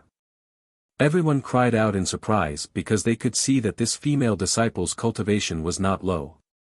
At the very least, it was not below their holy water sect disciples. They heard that the Ghost Faction had a set of crooked cultivation methods that allowed their cultivation speed to be many times faster than normal mystic cultivators. This Ghost Faction female disciple's fingers were unable to penetrate the mystic energy defense on the back of the little girl's hand and only left a shallow white mark on her left hand. Arbor lowered his head to look at the white mark on his hand. He raised his head with an icy gaze and stared at the Ghost Faction female disciple as if he was looking at a corpse. The next moment, the Ghost Faction female disciple's body flew up and was kicked far away by Mo Lien. She coughed out a mouthful of blood and collapsed on the ground with a dispirited expression. Mo Lien took Arbor's small hand and examined it carefully. Her fingers lightly caressed that shallow white mark. The Ghost Faction female disciple was a tough nut to crack. She didn't make a sound or cry out in pain, but she couldn't get up from the ground for a long time after being kicked by Prince Mo. The Ghost Faction female disciple's eyes peeked out from her long bangs. At this moment, she was staring resentfully at Arbor, who was beside Mo Lien. To be precise, her gaze was glued to Crown Prince Lien's hand that was holding the little girl's hand. "What are you doing?" Another Ghost Faction disciple hastily ran up and tried to pull the female disciple up from the ground. His eyes, which were wrapped in a gray headscarf, stared vigilantly at the Holy Water sect group. "Who are you? Making a big fuss here. Are you an idiot?" Princess Mi retorted without a second word. "You were clearly the ones who made the first move, all right. What do you mean by what are we doing? What can we do? Isn't that so? There's something wrong with your head." Chang Yushi also cursed. The Ghost Faction disciple's gloomy eyes looked straight at Princess Mi before sweeping over everyone. He felt that he and his junior sister had no chance of winning against so many people, so he resentfully planned to support his junior sister and leave. Who knew that the little stoic would say coldly, "Did I say you could leave?" The male disciple who was supporting the Ghost Faction female disciple suddenly froze. He stiffened his neck and turned his head around. His malicious eyes locked onto the young lady. "What do you want? My junior sister has already been reduced to this state because of you. Are you still not willing to let her go? She only has herself to blame. It has nothing to do with anyone." The little stoic shouted coldly and grabbed the feral with a swish. "You want to leave so easily after injuring me? Do you think I eat vegetarian and chant Buddhist scriptures all day long and assist the common people? Me. My junior sister has already suffered." Before the male Ghost Faction disciple could finish his sentence, he immediately sensed the stoic-faced little girl in front of him brandishing a terrifying mystic energy towards him and his junior sister. Boom! The nearby white jade corridor trembled, and jade fragments fell from the corridor. The little stoic leaped up and arrived in front of the Ghost Faction disciple with a whoosh. The mystic energy in her entire body surged, and a feral fell from the air. A line of fire shot out from the feral. This Xian weapon could feel its young master's anger and had already displayed its current peak state. Fuck! Wei Nanfeng screamed savagery in his heart, but he chuckled as he watched this commotion. Speechless, really speechless. Why did he provoke the little stoic without rhyme or reason? He had finally seen through the little stoic. She was usually easy to deal with, but once you crossed her bottom line, she would absolutely exterminate you directly. Chapter 391. There's no way she's going to waste words and reconcile with you. This little fellow clearly wants to kill you. Junior sister. The Ghost Faction male disciple's fury burst forth. His fist was imbued with mystic energy, and just as he was about to attack the little girl, he felt as if his fist was blocked by something, and was directly pulled backwards by a force. His arm uncontrollably rose backwards, and no matter how much strength he used, he couldn't swing it in front of the girl. Immediately, he inwardly cursed. There was an expert secretly protecting the girl and restraining him. The ghost faction male disciple raised his eyes and gazed at the motionless Prince Mo from afar. He only felt that the other youth's gaze was ice-cold and harsh, and his expression was solemn, as if he could completely dismember him into 10,000 pieces in the next second. Since he couldn't win, he could only dodge. The ghost faction male disciple protected his junior sister and dodged to the side of the corridor. However, he saw that line of fire follow them like a shadow, as if it was a gangrene attached to the bone. With a whoosh, it scuttled in front of the two people. "Junior sister, please stay your hand." A Wuxia Valley disciple anxiously shouted, "That's ghost faction disciple senior brother Peng Zhang and senior sister Chowen. During the preparation period, it's best that you don't come into conflict, so as to avoid affecting the competition later." Bang! The ghost faction male disciple Peng Zhang completely didn't know what was going on. The little girl actually appeared behind the two people in an instant. He clearly already hid to the other side of the corridor. How could this be? The feral swung down and directly smashed onto his junior sister's back, causing her to stagger forward a few steps and spit out another mouthful of blood. Arbor wasn't willing to give up. A cold glint flashed through his eyes, and with a whoosh, he once again flew in front of the ghost faction female disciple Chowen. He looked down at the girl with a cold gaze and raised the ferrule in his hand high up again. For this attack, she gathered all the mystic energy in her body, and even mobilized the mystic energy in her branch meridians. She wants her to die. Now. Immediately. Stop. After a furious shout, an elderly man in his 50s, whose hair was standing on end like needles, suddenly flew over and blocked in front of the ghost faction's female disciple, Chowen. He flew up and aimed a palm at Xiao Mu's chest. "How dare you, old man!" Murong Sun angrily shouted and arrived next to her disciple with a whoosh. A vigorous mystic energy circled around her disciple and collided with the incoming palm. After a reverberating hum, the elder was sent flying by Murong Sun. He barely landed on the ground before retreating several dozen steps. He clutched his chest and spat out a mouthful of blood. "Junior sister." Peng Zhang, the male disciple of Ghost Gate, cried out. In the blink of an eye, while Murong Sun was taking care of the elderly man, Arbor's ferrule, which had gathered all the mystic energy around him, had already descended and struck the ghost faction girl's head. Boom! Everyone felt that there was a reverberating sound in their ears. In an instant, they felt that everything around them had quieted down. The Hellgate girl fell heavily to the ground, blood dripping from the corner of her mouth. A defensive artifact in her hand suddenly rolled out from between her fingers, smashing into the ground and breaking into pieces.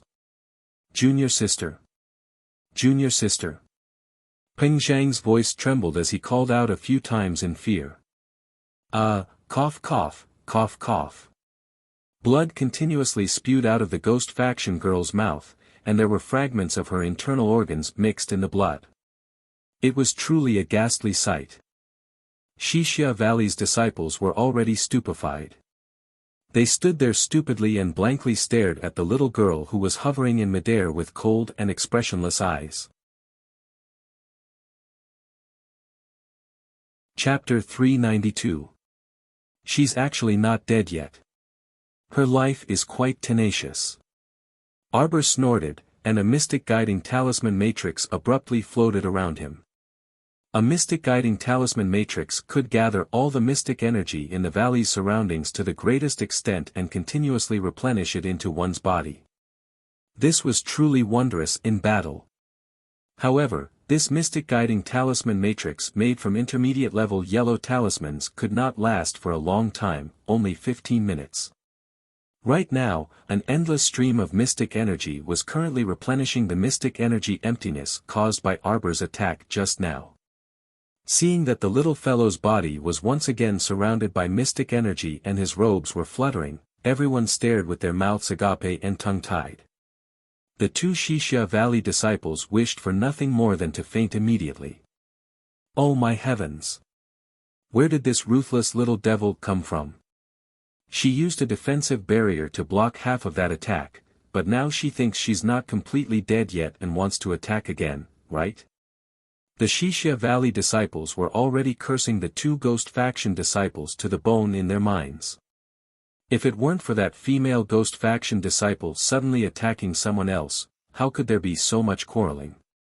This seriously made the Wuxia Valley disciples both angry and depressed.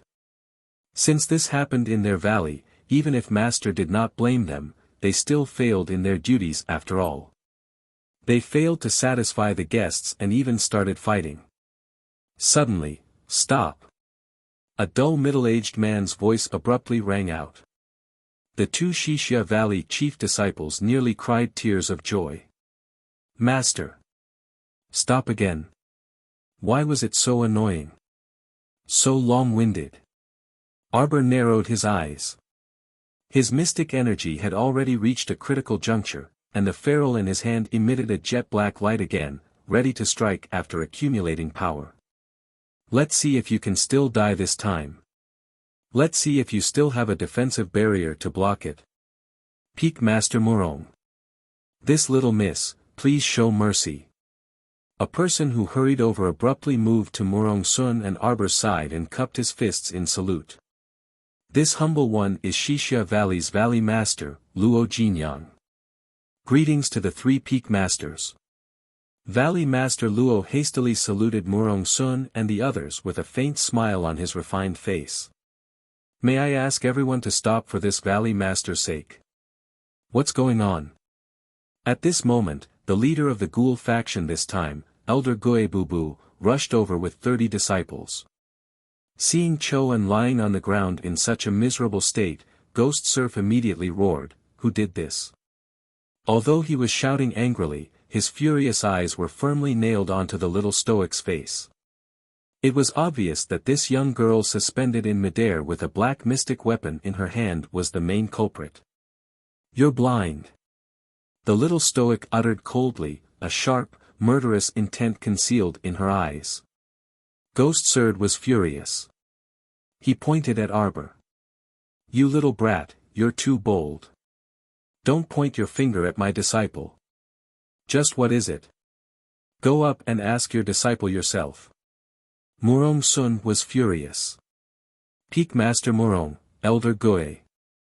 Please calm down, please calm down." As if putting out a fire, Wuxia Valley's Valley Master hastily appeased the two's fury and said with vigor, "Gentlemen, let's talk things out, let's talk things out. Let's figure out what happened first. Yo! I didn't expect it to be so lively here. What is the Ghoul faction planning to do by mobilizing all of their members? Do they want to start the competition in advance?" A faint chuckle was heard from the corridor in the distance. They saw a youth wearing a purple robe and a jade belt walking along the white jade corridor with a grin. Chapter 393. The youth looked to be about 17 years old. His long hair fell loosely to his waist, and his fair face and peach blossom eyes sparkled with light. The corners of his eyes were slightly upturned, and his boundless romantic charm overflowed. His gaze could clearly steal a person's breath. Eldest senior brother. Eldest senior brother, take care. A Daybreak sect disciple shielded his head with an umbrella. Eldest senior brother, it's already August, and the weather is starting to heat up. I'll fan you more, eldest senior brother. Another person was eagerly waving a fan for him. The youth rolled up his sleeves, and there was a careless smile on his thin lips as he occasionally looked up. Arbor happened to look back when she heard the sound, and she directly met the youth's smiling eyes. Both of them were startled. Little girl. The youth's eyes brightened, and he suddenly shouted. Arbor blinked and looked at the youth who was excitedly running toward her. For a moment, she seemed to remember how the youth wanted to trick her several years ago but was ruthlessly tricked by her instead. The stoic face was still that stoic face, completely overlapping with the memory he couldn't wipe away from the bottom of his heart. Duan Yu beamed with joy, and the little gloominess that had lingered in his heart these past few days was instantly swept away when he saw this little stoic. He was well aware that with the little fellow's outlandish talent, she would definitely participate in this 3 sects and 5 factions competition. Thus, he instigated Sect Master Liang Wanshan to come to Xixia Valley early from the start so that he could see this heartless little stoic as soon as possible. Who would have expected that God's plans would always exceed man's? He waited here and there until he was about to grow moldy, but this little fellow was nowhere to be seen. Today's meeting had really surprised him. He was caught off guard and saw her. Truly surprised and delighted, Duan Yu quickened his steps toward the little stoic. He didn't even glance at the ghost faction's female disciple, Choan, who was lying on the ground and foaming at the mouth. His beautiful peach blossom eyes rippled as he said with a chuckle, "Little stoic, what are you doing? Let's go. It's rare for us to meet, so I'll show you around Xixia Valley. I've been here for several days already, so let me tell you. Don't worry about it." The Crown Prince slowly walked over and glanced at Duan Yu with his phoenix eyes. "I will bring Jojo around Xixia Valley." "You rascal, where do you want to go?" When Duan Yu turned around, he pointed at Mo Lien as if he had seen the plague and exclaimed in shock, You. Why are you here? Preposterous. Why was this person always following the little stoic around? Humph, you don't need to worry about where I am. Mo Lien grumpily slapped Duan Yu's finger away. Duan Yu raised his finger again. You. Duan Yu quickly bounced to the little girl's side. Stoic face, I'm telling you, you're still young right now. You mustn't be abducted by some strange big brother. Some people look like humans, but their hearts are actually very dark and scary. Murong Sun glared at the back of Duan Yu's head. Why did she feel like this youth was like a strange big brother? What nonsense are you spouting?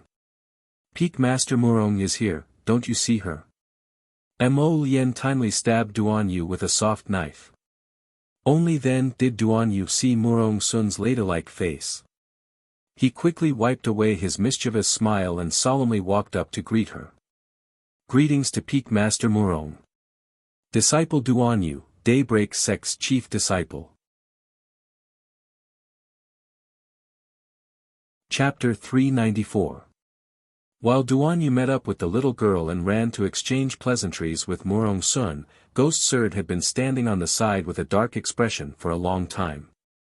Now that he saw that no one was paying attention to him, how could he swallow his pride? He turned his head and shouted at a ghost faction disciple in a muffled voice, What are you still standing there for? Don't you find it embarrassing? Bring Choan back. Let's go. Halt. Did I say you can leave? Arbor retracted his mystic energy and shouted coldly. Ghost Surd's face was flushed red from anger, and he turned to glare at Arbor. His eyes were so dark that it looked like black water was about to drip out. Little girl, don't go overboard in everything. So what if I go overboard? Arbor's expressionless and sarcastic attitude completely infuriated Ghost Surd. Does the Holy Water sect want to start a war with our ghost faction right now? What a load of nonsense. Arbor shouted angrily. No one is allowed to meddle in my personal grudge with her. Get out of the way. You're in the way. You're hindering me from dealing with people. Everyone silently glanced at the little stoic before sympathetically looking at Ghost Surd, who was rebuked. Those who had been rebuked by little junior sister before were very clear that once little junior sister set her mind on dealing with someone, she would not give up just because of a few words of dissuasion from others. Perhaps, the more they dissuaded her, the more unlucky she would be. You. This was the first time the Ghost Faction elder was angered to the point of vomiting blood by a junior. His face turned dark red, and his lips trembled as he repeatedly shouted, "Great, great! What an arrogant and despotic holy water sect disciple! Everyone, what exactly is going on here?" Wuxia Valley's Valley Master could only stand up and mediate for everyone present. "Do you understand the truth?" The little stoic suddenly turned her small face and icily faced that Valley Master. The Valley Master was taken aback by the question and shook his head in embarrassment. "Since you don't understand the situation, why did you suddenly jump out and meddle in other people's business to be the peacemaker?" The little fellow continued to ask expressionlessly, "Is it that in your eyes, I should be a person without a temper because I'm young? Because someone directly tried to disfigure me, so I have to swallow my anger and not retaliate?" The Valley Master was rebuked until he was speechless, so he could only rub his nose and repeatedly shook his head. "Young lady, not to mention your terrifying battle prowess, with that poisonous mouth of yours, who would dare to bully you? Then move aside. It's a personal grudge between me and her, so let's just settle it between the two of us. Why are you talking about sects?" The little girl turned her head with a cold expression and shouted at the Ghost Clan girl who was lying on the ground and pretending to be dead, "Get up! Coward! Don't play dead on the ground." Consort only felt that his sect's reputation had been completely destroyed. He angrily interrupted, "You! Little girl, don't be unreasonable to be unforgiving. Today, I won't let you off." What? Cloud people words. No wonder people don't want to befriend you people. Her icy voice instantly suppressed Surt's curses, and the surrounding people were dead silent. Duan Yu inexplicably shrunk his neck. He inexplicably felt very blessed when he recalled the scene when the little girl dissed him back then.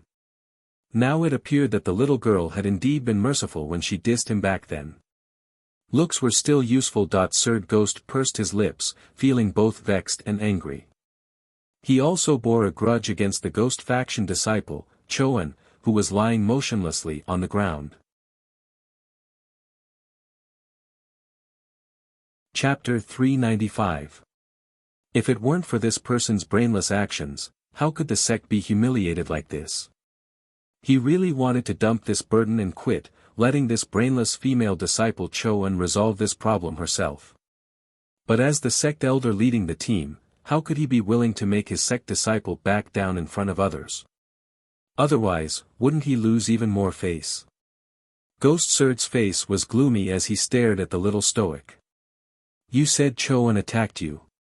She has no enmity with you, so why would she attack you? Ask her.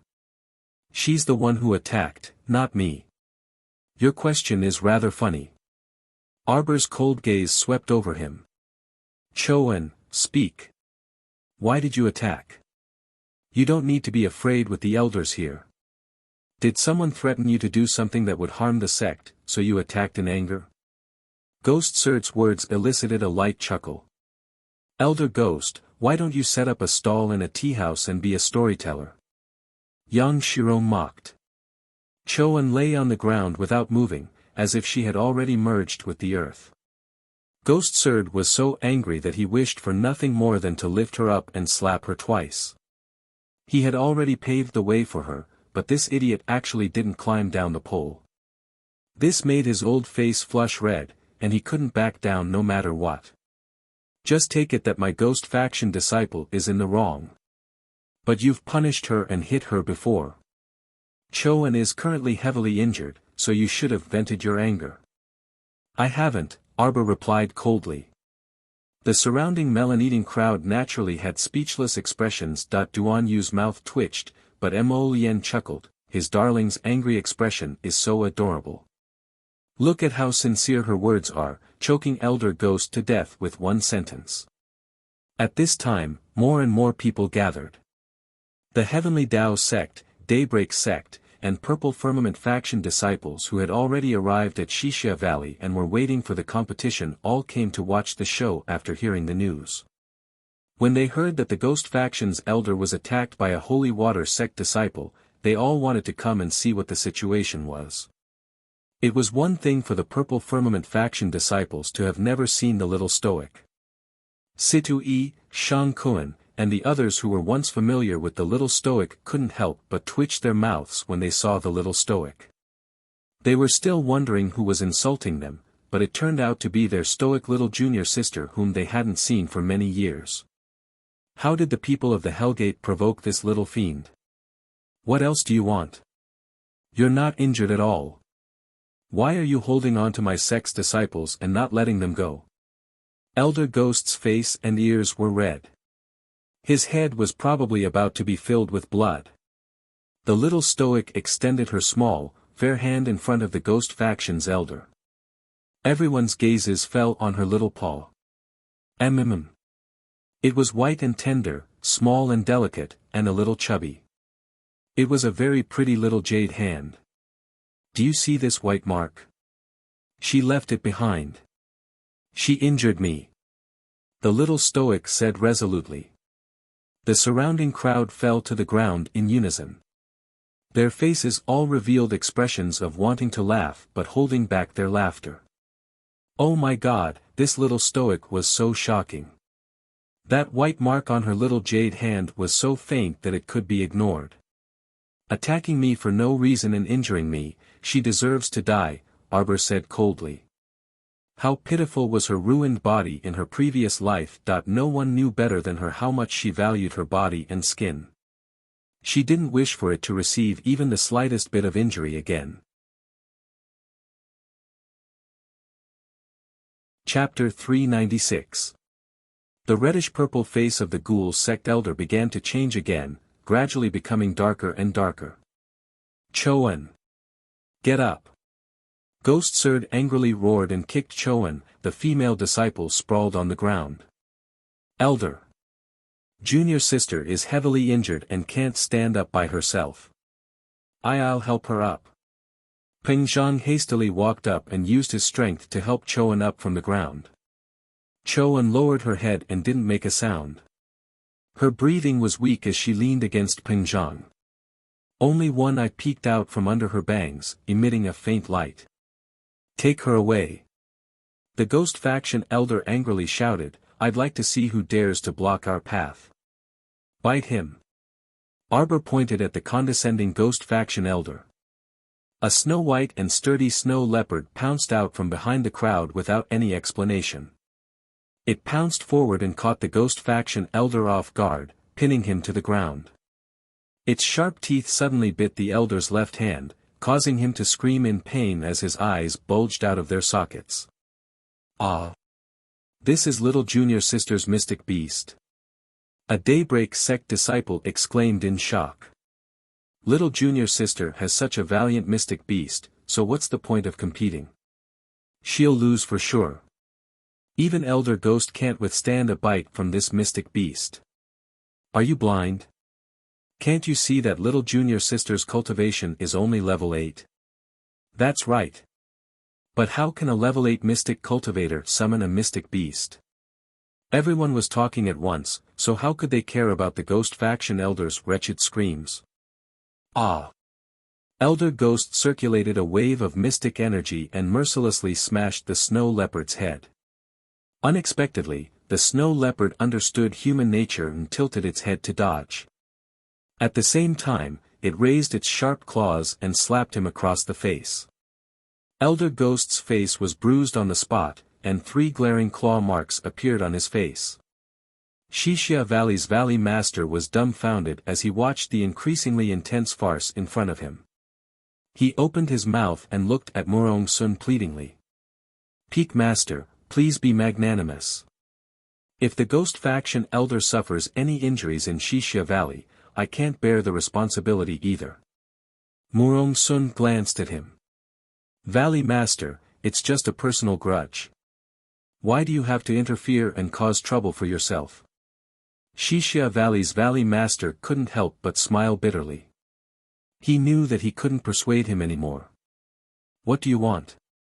Finally, the female disciple of the Ghost Faction, Choan, opened her mouth. Her voice was so hoarse that it was as if she had been run over by a wheel. It was quite strenuous for her to speak. Just now, you used your left hand to scratch my face. Now, leave your left hand behind. Xiao Mu said expressionlessly as she threw a short dagger in front of the female disciple with a clang. The snow leopard stopped, but its eyes bulged as it stared at the ghost sect elder who was wailing while holding his hands. Ghost Serd hurriedly crawled back a few steps, hurriedly escaping from the leopard's mouth. He looked back with lingering fear. The female disciple of the ghoul faction was trembling so much that her entire body was swaying. She was afraid, but more than that, she was naturally angry. Her anger was already uncontrollable and was about to overflow from her chest. If you don't leave your left hand behind, then die. The little stoic flared up as soon as she said it and was about to turn hostile and merciless on the spot. However, Peng Zhang was even more decisive than the female disciple, Chuan. When he saw that the little stoic was about to dash up and kill again, he immediately picked up the dagger on the ground and slashed it down. There was a flash of light. Ah! Chuan let out a wretched scream. Her face paled, and her eyes closed. She immediately fainted in the crook of Peng Zhang's arm. Peng Zhang's eyes, which were hidden under the grey headscarf, were about to practically spill out venom. Chapter 397. You're asking to be disgraced. Xiao Mu coldly tossed out this sentence and trotted over to her master. Let's go. Ghost Serd used his hand to cover the 3 red scratches on his old face from the snow leopard and indignantly led a group of ghost faction disciples past the holy water sect disciples in a single file.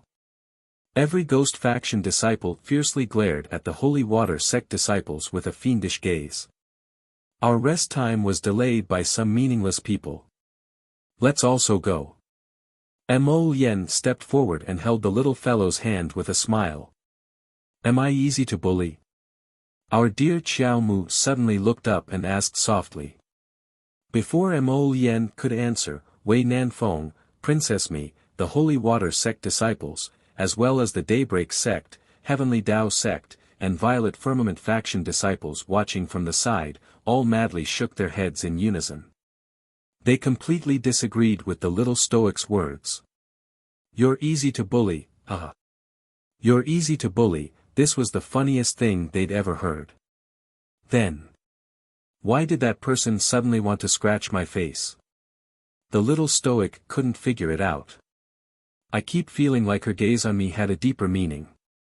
It was like she was staring at an enemy from the start. Right, Jojo, Duan Yu interjected. I'm telling you, the onlooker sees more clearly than the person involved. I saw it clearly just now. That woman's eyes were staring straight at him. This must be a debt he incurred. He implicated you. Don't let him get so close to you. You have to know how to protect yourself, Jojo. Mo Lien raised her phoenix eyes and coldly turned to Duan Yu. However, although she was glaring at Duan Yu, Mo Lien started rapidly sorting out suspicious candidates in her mind. After sifting through all of them, a hint of inspiration flashed through her mind. What debt? Arbor was perplexed. Shut your mouth. Before Duan Yu could make a fuss, Mo Lien had already stopped him coldly. Releasing Jojo's hand, Mo Lien looked at Duan Yu with a grin. Come with me. What do you want? Duan Yu suddenly covered his chest with both hands, and his watery peach blossom eyes abruptly widened. He revealed a horrified yet beautiful face and made an action that left people speechless. Let me tell you. Threats and threats were useless. I will not yield. Jojo, I'm telling you, don't look at how this guy looks alright and is only slightly inferior to me, but he definitely owes a buttload of favors. Ow. Before Duan Yu could finish his sentence, a line of fire suddenly struck the corner of his mouth. What the fuck? You dare to kill me? Duan Yu threw out a handful of shooting stars with tinkling sounds. They were divided into 3 paths, with 18 shooting stars in each path. Each shooting star was the size of a date pit, and they were aimed at the crown prince's head, hands, and feet. Mo Yen withdrew the flames on her body and sent a shockwave that deflected all of Duan Yu's concealed weapons. As a result, the spectators were unlucky. Accompanied by cries like, "Mother, Mother, Heavens," and so on, Duan Yu's 18 shooting stars scattered. After being deflected by Mo Yen, they separately flew towards the people of Daybreak Sect, Heavenly Dao Sect, and Purple Firmament faction. The spectators were simply dumbfounded. Who would get caught in the crossfire like you guys? Perhaps the two of them were fine after the fight, but the spectators were dying from watching the show. They couldn't understand what was going on at all. This drama was really one scene after another. It was so brilliant that it was an eye-opener. Chapter 398. The little Stoic looked up at the two people fighting further and further away. She furrowed her brows and shook her head. She sighed as if muttering to herself, "Men all like to fight so much. Everyone, Murong Sun was amused. She pulled her little girl over and nodded with a smile. "That's why Miss is the best. Miss is so understanding and considerate, unlike those brats, each worse than the last." The brats in the surrounding circle, Murong Sun then turned to Xixia Valley's Valley Master Luo Jinyang and said with a smile, "Valley Master Luo, if there's nothing else, then we'll go rest first. Everyone, please." Valley Master Luo amiably smiled at Peak Master Murong and gestured for one of the two Xixia Valley chief disciples to continue leading the Holy Water Sect's people to their residences. For this competition, Xixia Valley specially set up several unique courtyards with beautiful environments for each sect's people to live in. The distance between each courtyard was not too far. In general, the contestants' residences were all arranged in the southern region of Xixia Valley. The residences of the three sects were arranged together. The courtyards on the left and right of Holy Water Sect were respectively for Daybreak Sect and Heavenly Dao Sect. Not long after everyone entered the courtyard, Heavenly Dao Sect's Sect Master, Sita Min, and Daybreak Sect's Sect Master, Yang Wanshan, both came to visit Murong Sun and Yang Shirong. The three Peak Masters and two Sect Masters went to the main hall to chat, while the little Stoic and her senior sisters went to the side rooms to pack up. There were a limited number of rooms in this small courtyard. After they were arranged, the disciples could only share two people to a room, which was barely enough. The remaining two rooms were allocated by the Peak Masters themselves.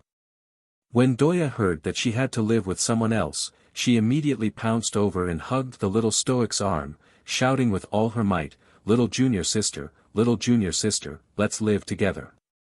Chang Yushi pursed her lips. "I still want to live with little junior sister, but you beat me to it."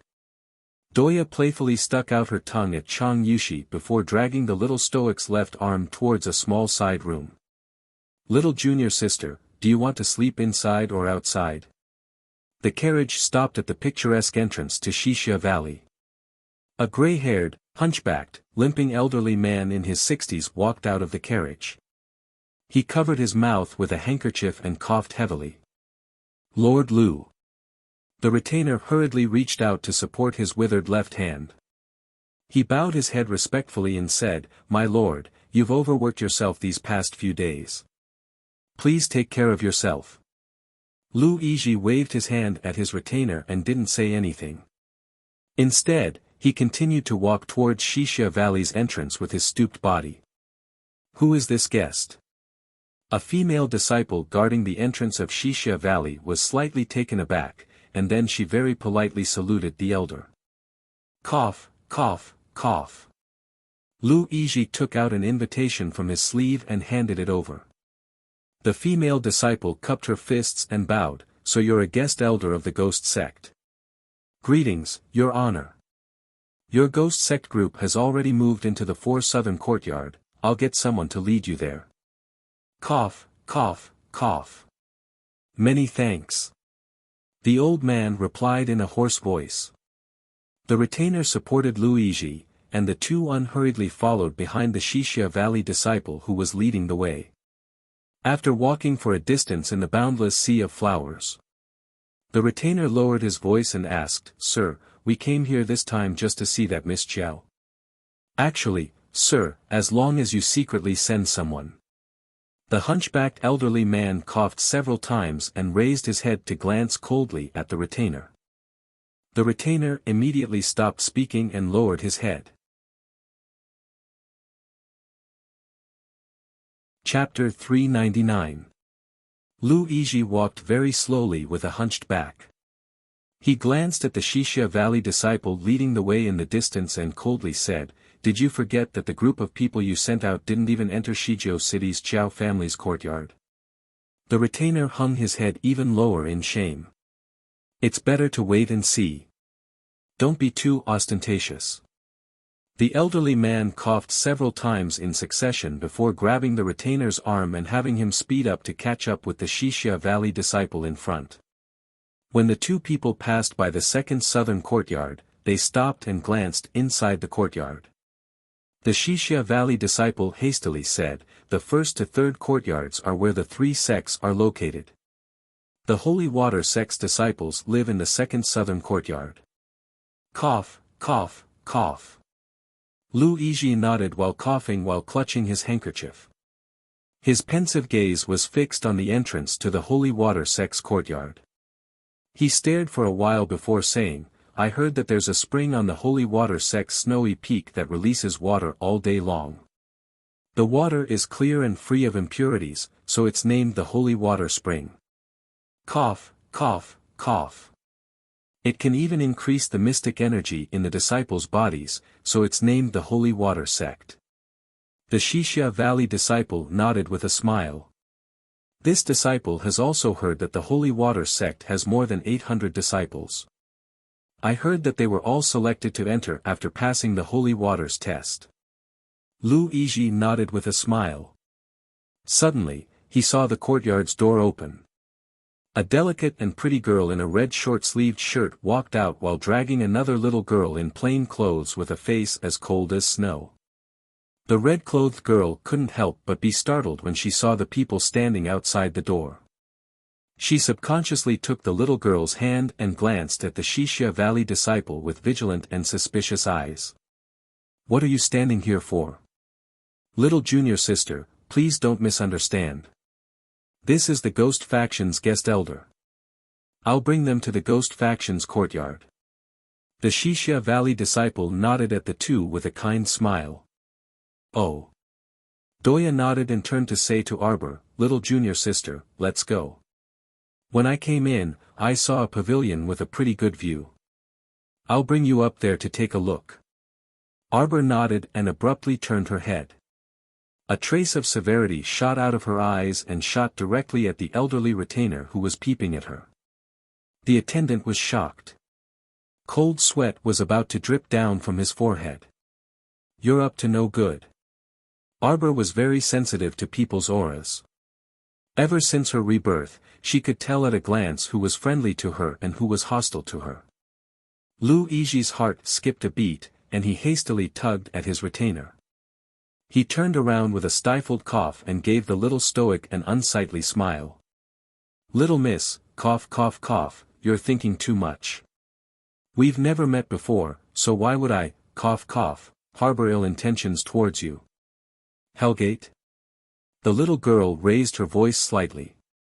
The heart of the Wuxia Valley disciple who had already experienced her prowess jumped slightly, and he hurriedly went up to salute her. He tried to smooth things over with a smile. "Little junior sister, please don't be angry. This old mister is only a guest elder of the Ghost Faction. He doesn't know anything about what happened earlier. Be careful." Arbor glanced coldly at the elderly man and his retainer. "I'll be the first to send people who harbor ill intentions towards me to hell." The retainer's forehead was drenched in cold sweat. He secretly exchanged glances with the elderly man and watched the little stoic leave with a myriad of emotions. As expected, she was a tough bone to chew. No wonder that person above valued her so much. She really wasn't easy to deal with. Chapter 400. Lu Yizhi and Elder Ghost were brought to the Ghost faction's courtyard. When Elder Ghost heard that Lu Yizhi had come, he immediately led all the disciples out to welcome them. He respectfully led Lu Yizhi and Elder Ghost into a seat in the hall.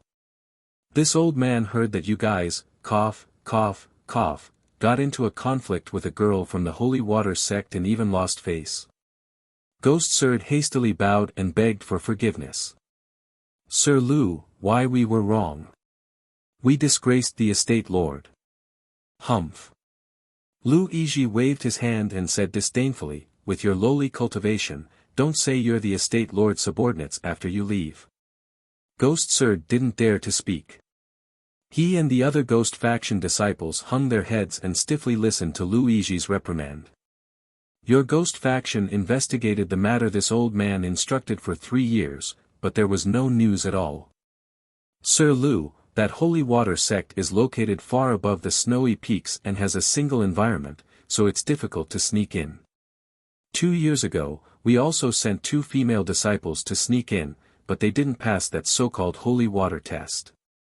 Ghost Sir had a bitter expression when he mentioned this matter. Lu Yizhi sneered. You can't even handle such a small matter, yet you still dare to call yourself the estate lord's subordinates? All of you, stop, cough, cough, cough. Sir. Ghost Sir and all the other disciples simultaneously knelt on the ground with a plop. Sir, please quell your anger and give us more time. This time, no matter what method we use, we will find out about the holy water spring. Cough, cough, cough, cough. The elder snorted coldly and kept coughing violently into his handkerchief. Sir, is that holy water spring really effective on Sir's illness? You don't need to concern yourselves with this matter. Lu Yizhi impatiently waved his hand at them again. This old man has 30 years of experience in tempering pills. Cough, cough, cough. As long as I have the holy water spring, I think it's only a matter of time before I can refine a mystic breakthrough pill that can allow me to break through to level 15 and enter the ranks of supreme experts. At that time, as long as he broke through to become a level 15 great mystic cultivator and his body entered another profound realm, he would naturally be very different from his current state. Perhaps all the pain from his previous illnesses would be swept away at that time. Suddenly, a figure pounced out from the crowd of disciples, quickly crawled a few steps, and knelt in front of Lu Yizhi. He kowtowed several times and said, Elder, please bestow a level 12 mystic breakthrough pill. Choan wants to break through to level 12 in one go. You're just a cripple with a broken arm and a blind eye. What reason do you have to get an incomparably precious level 12 Xian breakthrough pill from this old man? I am willing to give up my life. Junior sister. Peng Zhang raised his head and shouted angrily. Your lowly life is of no use to this old man. Lu Yizhi sneered and looked at the woman with eyes full of mockery. Choan kowtowed with all her might. Her head smashed onto the ground with loud bangs. Choan is willing to be Elder's vessel. I'm willing to offer all the profound energy in my body to you. I only ask that you give me a level 12 Xian breakthrough pill. Let me break through to level 12 in one go. Afterwards, I can personally kill my enemy in this competition. Lu Yizhi laughed hoarsely. Suddenly, he bent down and forcefully pinched the female disciple's chin, raising her face high up. Choan trembled all over.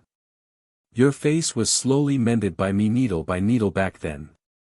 For this, your father paid a huge price. Chapter 401. Lu Yizhi flung her face away and snorted. Would this old man be interested in a fake face? Elder. Choan crawled a few steps forward and hugged Lu Yizhi's left leg with all her might. Her cries were more mournful than the last, and her eyes were filled with intense hope. I beg Elder to fulfill my wish. I beg Elder to fulfill my wish. Elder. Lu Yizhi took out a wooden box from his bosom and threw it at the woman's face. Since you're so unbearably thirsty, this old man will fulfill your wish. When this old man returns to my room in a while, I want to see you stripped and washed clean. In addition, this old man isn't interested in a withered flower. One of Cho En's pupils abruptly contracted, and she tightly gripped the wooden box with both hands. Her fingernails had long embedded themselves in the box's crevices, pricking a trace of blood. Junior sister. Peng Zhang was genuinely concerned about his junior sister. He had watched her cultivate so arduously and assiduously, fearlessly going to various adventure holy lands to temper her physique and abilities. But it was precisely this hard-working her that had her left hand cut off by him, despite the pain.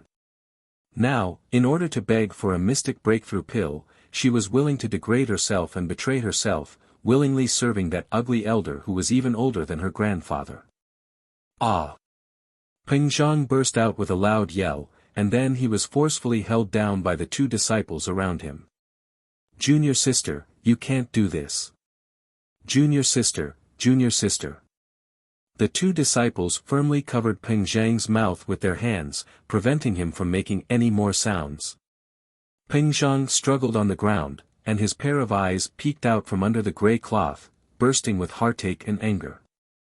Cho En turned her head and coldly glanced at Peng Zhang with one eye. Then, she tightly gripped the wooden box in her hand and abruptly turned her face away, no longer looking at him. Senior brother, although you are very concerned about me, this is far from enough. What I need is a powerful person to protect me by my side, so that I will never suffer any harm. You. Too weak and simply don't deserve to stand by my side. That night, Cho En walked step by step into Elder Lu's room. She blew out the lamp and lay on the cold bed, her whole body cold. She stared straight at the black silk canopy above her head, a teardrop falling from the corner of her eye. Her father, her family, and him. Since she couldn't rely on anyone, she could only work hard and fight for herself. She wanted to become stronger. She wanted to become a great level 12 mystic cultivator. She wanted to trample that bitch under her feet in the competition fair and square. She wanted that heartless man to know that even if it was someone he treasured the most in his heart, once they entered the arena, life and death would be up to fate. Not everything could be controlled by him. This time, she wanted him to be powerless to reverse the situation. She just didn't know if she would still be able to see that cold and indifferent him at that time that my Joe's section break. Arbor slept in the middle of the night, only to hear a commotion outside the courtyard, and the lights were lit up little by little. Doya turned over and placed a calf on her lap. She smacked her lips and continued to sleep, showing no signs of waking up. Arbor glanced at her speechlessly. Why were they all sleeping so well? The commotion outside had already turned the sky upside down. She simply put on her clothes and got out of bed. Just as she pulled open the door, she saw two figures running in front of her one after the other. One tried to pull her left hand, while the other tried to pull her right hand. In the end, the youth who pulled her right hand had his hand slapped away by the youth who was pulling her left hand and questioned him in passing, "What are you doing?" Chapter 402. Duan Yu glared at him. You're the only one allowed to hold hands. Of course. Mo Lien grumpily glanced at Duan Yu and directly pulled Arbor to the main courtyard. I wonder what's going on outside, Mo Lien whispered. I saw the three peak masters leave their courtyards. They can't even sleep peacefully, a senior sister who woke up grumpily said as she rubbed her eyes. Soon, they saw Yang Shirong walk in with a dark face. She waved her hand at the holy water sect disciples. Go sleep. Ignore them. All the disciples looked at each other. How could they sleep with such a loud ruckus outside? They heard a male disciple from Daybreak sect and not the Heavenly Tao sect say in a low voice, you people from Coitus sect say you lost your pet as soon as you arrive and even insist on searching their courtyards from house to house. What kind of logic is this? How can you be so tyrannical and overbearing? Can't you wait until daybreak? Oh my! This handsome brother, why are you so fierce? This servant is so scared. Do you want to touch and see that this servant's heart is still thumping non-stop because of you? A gentle and charming voice instantly made all the holy water sect disciples' hair stand on end when they heard it. Fuck, those vixens from Coitus sect came. They were as disgusting as always and had to mumble a few syllables when they spoke. Scram! Someone from the two sects shouted angrily, probably because that female disciple from Coitus sect who threw herself into the man's arms was loathed. Ah, why are you so fierce? If you don't like this servant, then this servant won't lean on you. That woman's voice was mellow and contained a hint of seductiveness as she spoke delicately. Suddenly, she raised her voice slightly, and with a coquettish voice that gave people goosebumps, she shrieked, Aya, it's Big Brother Situ. I didn't even see you. Big Brother Situ, why aren't you calling Meikar here? Duan Yu shuddered all over when he heard this. Why were the women of Coitus faction each more disgusting than the last?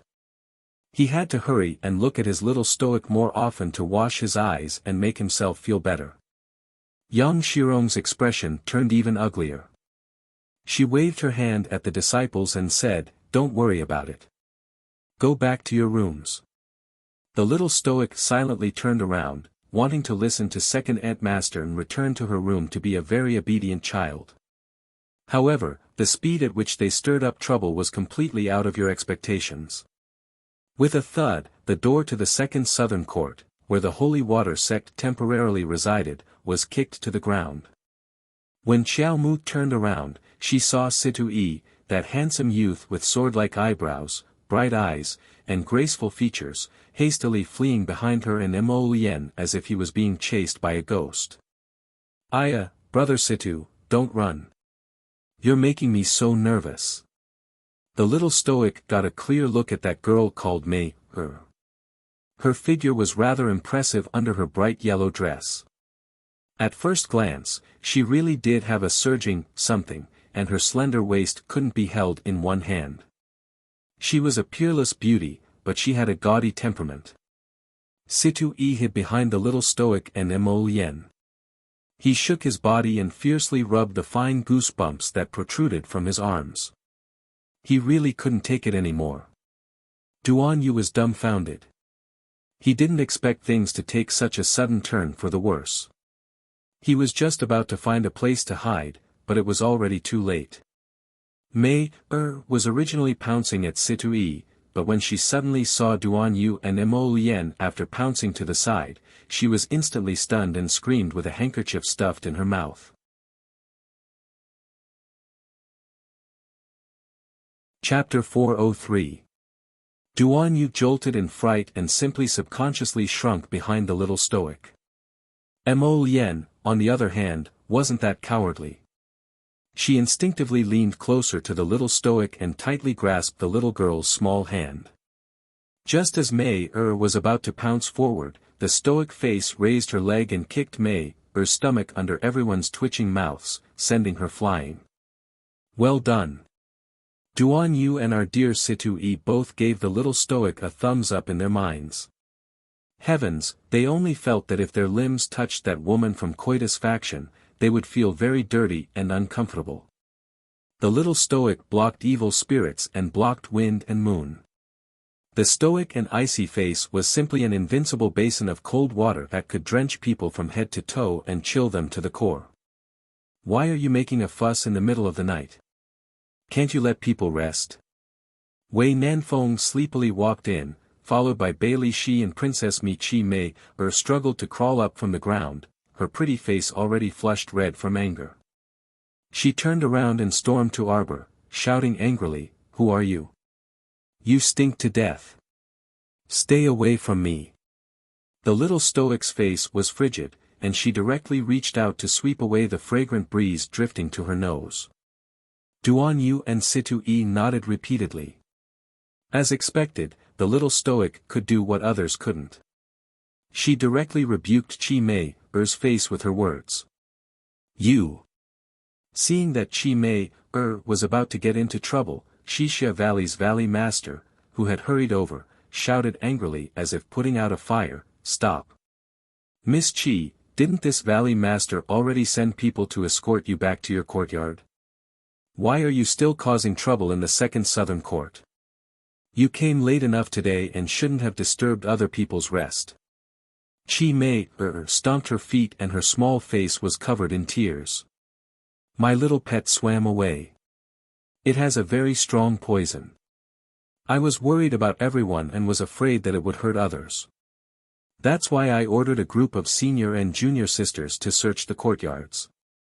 Unexpectedly, I was misunderstood by everyone, woo-woo. The little stoic's hair stood on end when she heard this. She glared at Chi Mei and angrily asked, what little pet? Did it even need to swim? Me. My purple flower little snake. Chi Mei sobbed. Its venom is very strong.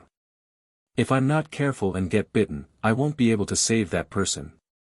Everyone suddenly felt a trace of panic in their hearts. They turned back and forth to check their surroundings. Seeing that there was no one around, they let out a sigh of relief.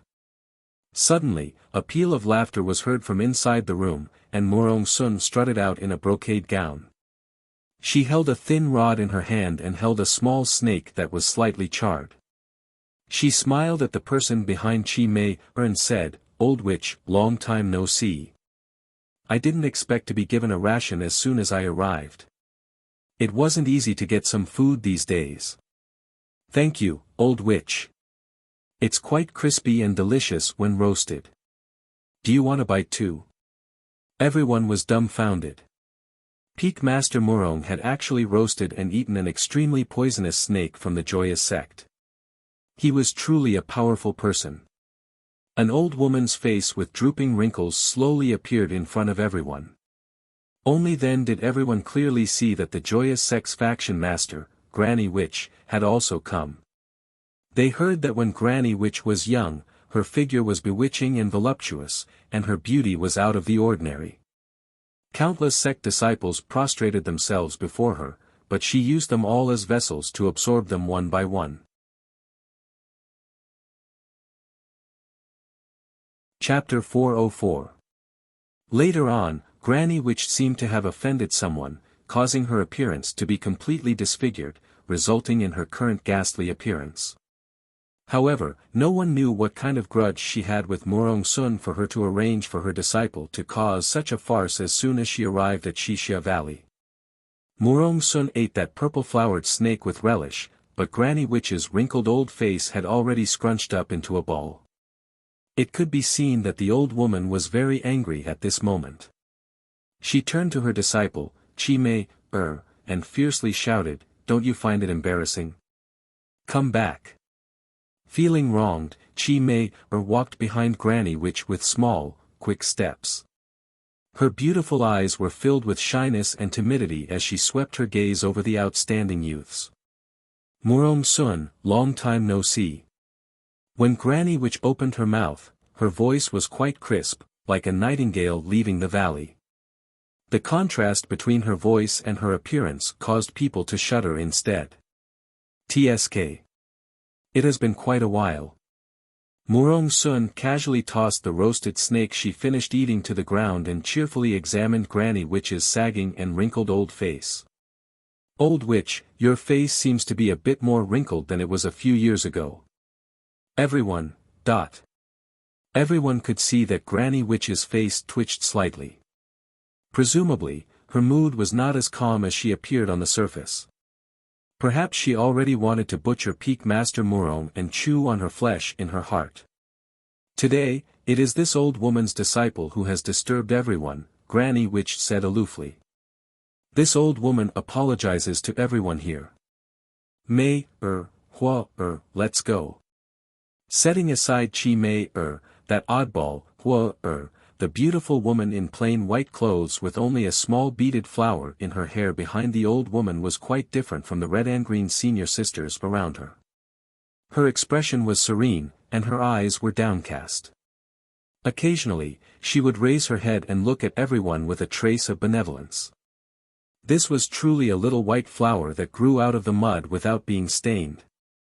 Everyone silently said this in their minds and looked at Miss Chi Hua sympathetically. What a pity. A proper girl from a decent family had to follow a group of Coitus Valley witches in and out. Sigh, it truly made one's heart ache. Wait. Murong Sun's voice immediately made Shixia Valley's valley master, Luo Jinyang, jump in fright. He hastily walked up and said with an apologetic smile, Peak Master Murong, look, it's quite late now. Can we talk about our business tomorrow? Murong Sun glared at this good-natured valley master and waved her hand. I don't have any other intentions.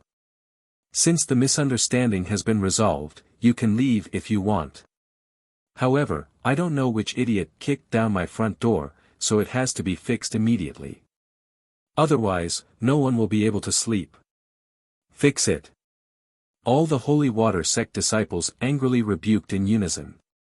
Shixia Valley's valley master, this kind old man, hurriedly nodded his head repeatedly. All right, all right, all right. I will immediately send someone to repair this courtyard door. I guarantee that it will be repaired immediately.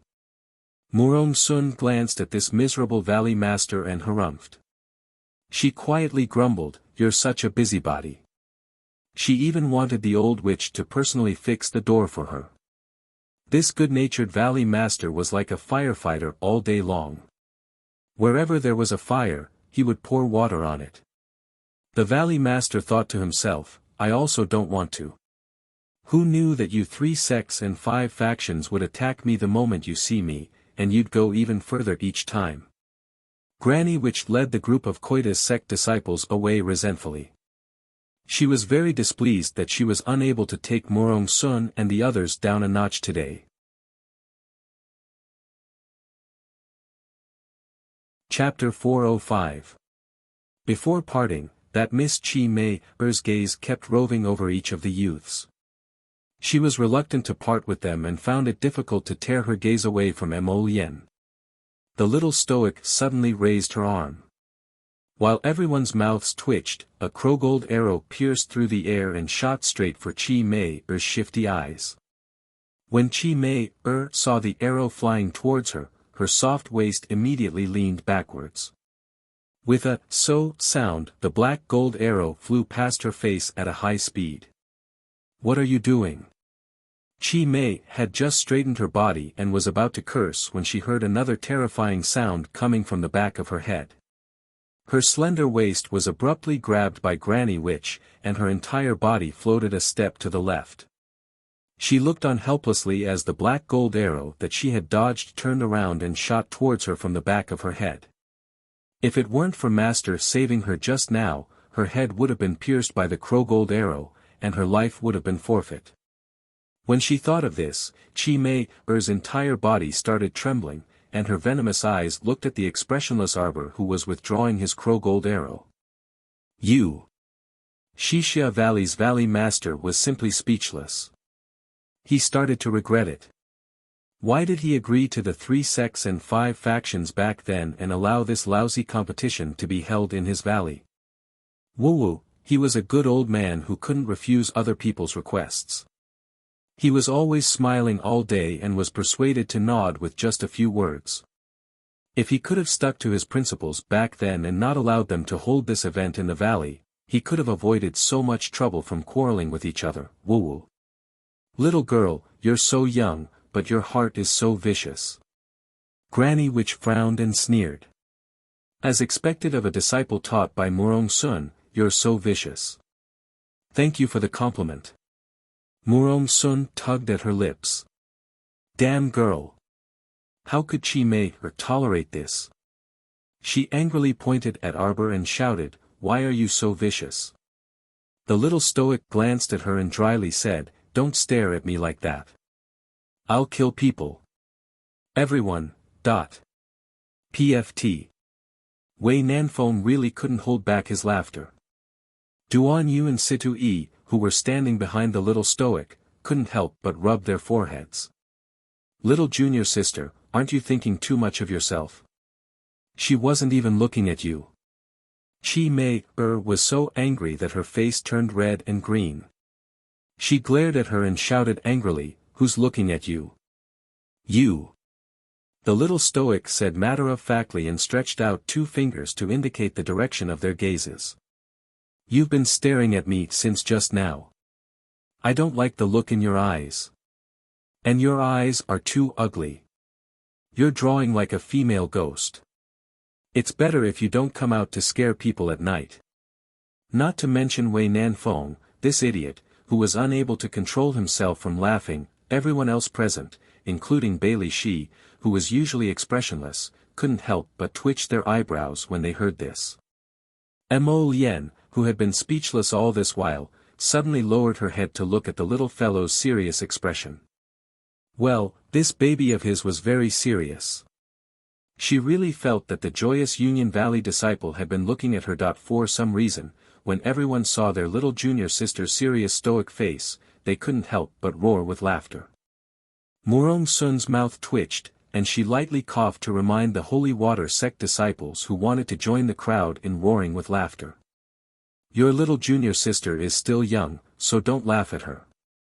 Arbor was baffled and looked up at Mo Lien. Chapter 406.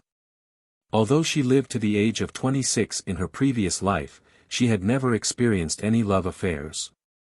She had toiled for half her life, constantly striving and working hard her entire life. At the time, her mother passed away, and her younger brother was only 2 years old.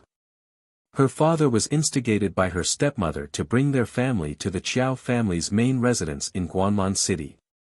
In the beginning, they couldn't enter the Chiao family at all and were arranged to live in a small, dilapidated courtyard outside the Chiao family's main residence. It wasn't until Arbor was 16 years old that her family suffered the Chiao family's disdain. She was called trash until she was 16 years old, and her situation only improved after she awakened her mystic meridians. At the time, everyone thought that since she was already over 15 years old, it was impossible for her to successfully awaken her mystic meridians in this lifetime. However, she held back her energy from beginning to end. After she was 16 years old, she suddenly awakened her mystic meridians on her own one day, causing quite a stir in the Chiao family at the time. After all, her situation was considered rather special. After that, even though she successfully awakened her mystic meridians, she still didn't dare to relax. At the time, she thought that since she was stupid, she had to work even harder than others. Thus, she actively participated in all kinds of missions to earn living expenses and continuously train herself in battle. She wanted to improve herself like crazy. She had walked out of danger after mission and joined a very ordinary team. Their team wasn't like other teams, which were all made up of mystic cultivators and superhumans. They didn't even care about body cultivator teams. There were even normal people in Arbor's team. The team of nearly 20 people was made up of mystic cultivators, body cultivators, superhumans, and normal people. Every time they went on a mission, everyone would do their best to help each other and try their best to survive in a vile environment. It wasn't until the second year of the mission that she broke down and cried bitterly for the first time when she saw her younger sister Shaolin's tattered corpse in the wilderness that she cried bitterly. Even though she was called trash and good for nothing for so many years and received constant disdain from the main family, she never cried. But at that time, Shaolin's body was truly too tragic. She couldn't hold back her tears, and they rolled down her face. She only remembered kneeling beside Shaolin's tattered corpse and tightly gripping the doll she had given her back then, sobbing uncontrollably. Ever since Shaolin was sent away, she secretly ran to the wealthy Dou family and visited Shaolin a few times. She even gave her some food and a doll. The doll was embroidered for her by her mother when she was young. Later on, she gave it to Shaolin. In her previous life, until Shaolin's death, she didn't dare to tell Shaolin that she was her older sister. When they met again, she saw her sister's pitiful corpse.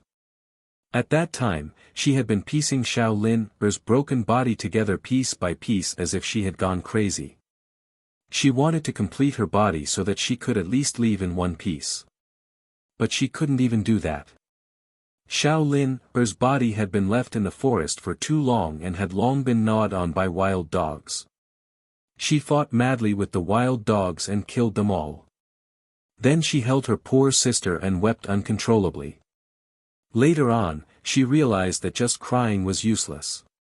What could crying do? Other than being able to vent his emotions, there was nothing else he could do. 3 years later, his teammates were eliminated one by one in the harsh environment. In the end, only she and Fan Chioha were left. Fan Chioha. When Arbor recited this name in her heart, her snowy eyes instantly filled with dark clouds.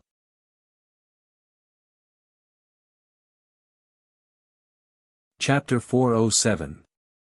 She thought she could forget, but reality proved that no matter how hard it was to recall the past, that this name was still carved like a sharp blade, landing in the depths of her heart.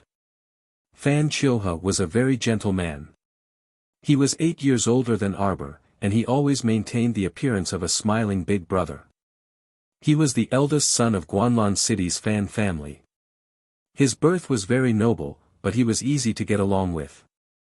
He was cultured and refined, a very good person. In the team, Fan Chioha had always been the leader. He had led everyone out of difficult situations many times, making everyone maintain a reverent attitude toward him. In her last life, Arbor was one of the few people that he had sincerely befriended. Friend. Friend. If the others could only be considered Arbor's teammates, then this one could definitely be considered a teammate and a good friend. After the two of them got to know each other better, Arbor was quite dependent on this good friend. His trust in her also deepened day by day, to the point that he was willing to give up his life for her. However, it was this kind of man who always had a gentle smile on his lips. This was the friend that she valued the most in her last life. When only the two of them were left, he gave her the most fatal blow. For 2 years, she had been locked up in the dark room that he had carefully prepared for her. She watched as this good friend of hers, whom she had trusted in the past, knocked on her body all day long, studying her inner world. This person had always said one sentence: "It's really strange, Arbor. Why is it that your cultivation is clearly much lower than mine, but your inner world is bigger than mine? Your mystic sense is really strange when compared to other people's. Can you seriously tell me why? I'm a person with an apparition of mystic sense. You can't lie to me. This is all thanks to the apparition of mystic sense. You have secrets on you, Arbor, don't you? Please tell me. I'll be very grateful." So funny. If she was a sensible person, she wouldn't have fallen into such a passive situation. She didn't know anything. Only a silly girl who didn't know anything would be deceived into such a situation. Jojo. She felt her body become light. She was actually picked up by that guy, Mo Lien, in front of everyone's eyes. She stared at him with her big, dark eyes, staring straight at him. "You're in a daze, my Jojo," Mo Lien frowned and said softly, "Your expression makes me uncomfortable." It was as if there were countless thoughts hidden within, and it was so heavy that it made one feel uncomfortable. "You must be tired after messing around for most of the night. Ciao ciao, let's go to sleep." Mo Lien simply picked up the little lady horizontally and turned around to stride towards her room. Everyone was speechless. Behind him, Murong Sun fumed with rage and hollered, "Damn brat, you're really pushing your luck more and more. What did that chicken claw girl mean?" Xiao Mu's puzzled voice rang out. "Could it be that she wasn't looking at me?" Everyone was speechless. She was just used to walking with her fingers curled up like an orchid, but you called it a chicken claw. How embarrassing. She's looking. She's looking at you. Mo Lien said with a smile. "My Jojo is the best." "That's right." Arbor nodded, thinking that the youth was very correct. She knew her taste was right. That gaze was clearly directed at her. That despicable woman actually dared to use such a disgusting gaze to stare at her. The arrow she shot at her just now was still too light. Chapter 408.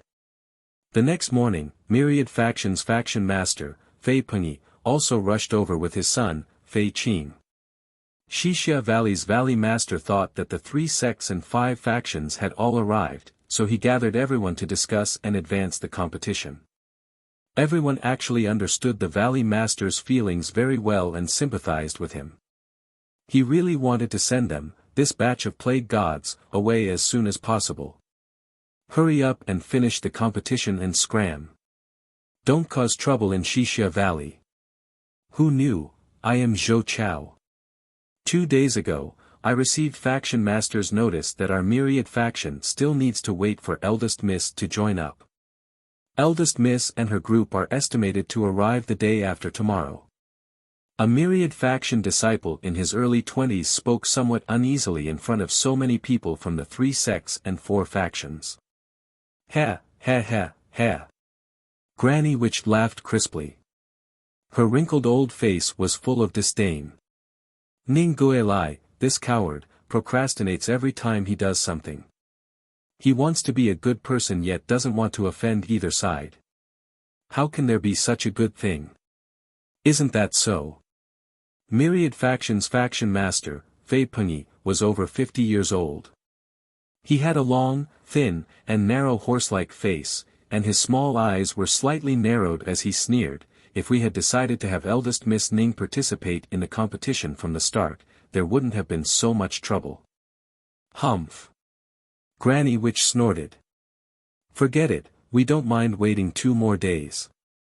Thank you for your understanding, seniors.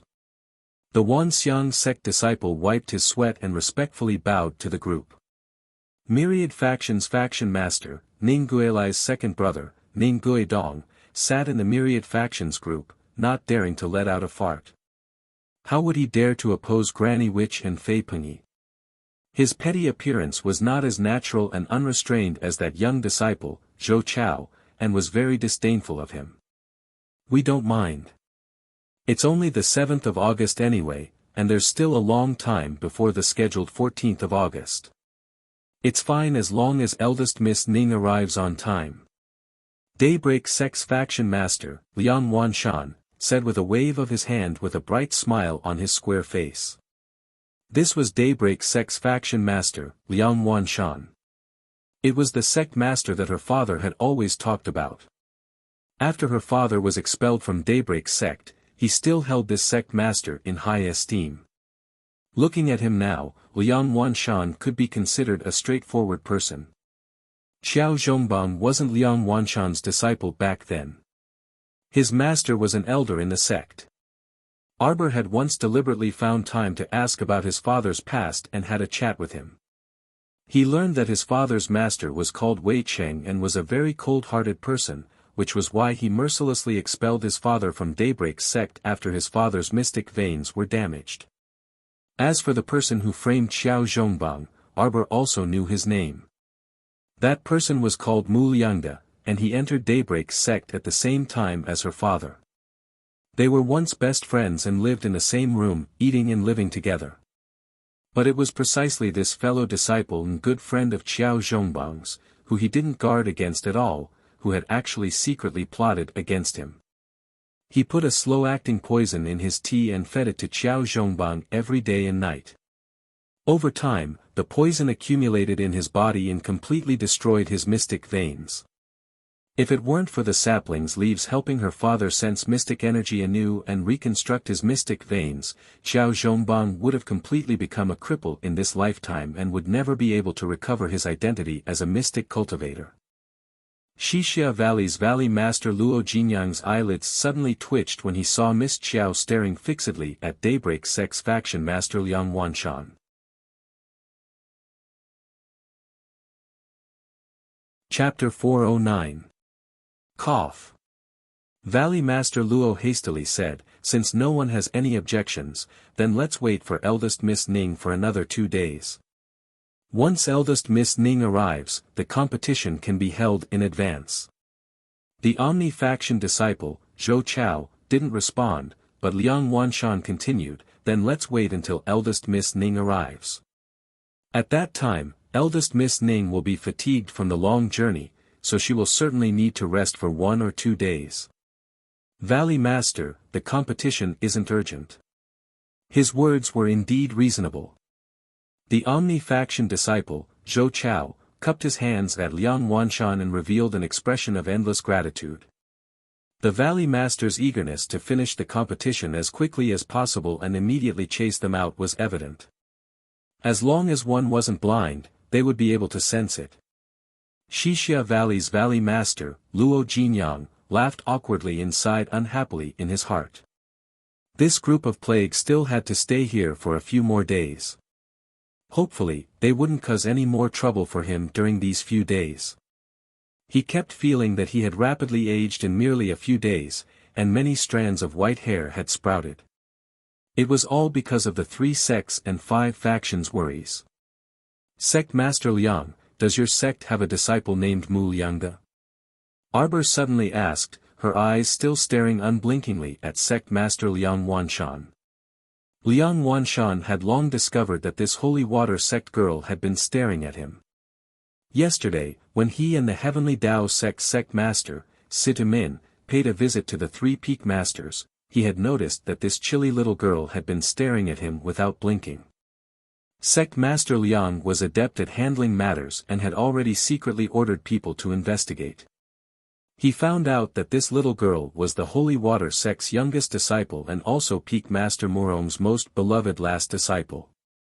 Normally, as long as no one provoked the little girl, she would speak very politely. Liang Wanshan smiled at Arbor and said with a nod, there is indeed a person named Mu Liangde. Is Miss acquainted with him?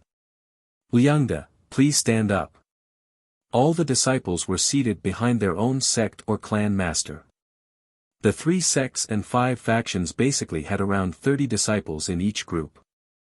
Fortunately, Xixia Cloud Valley's conference hall was quite large and was packed to the brim.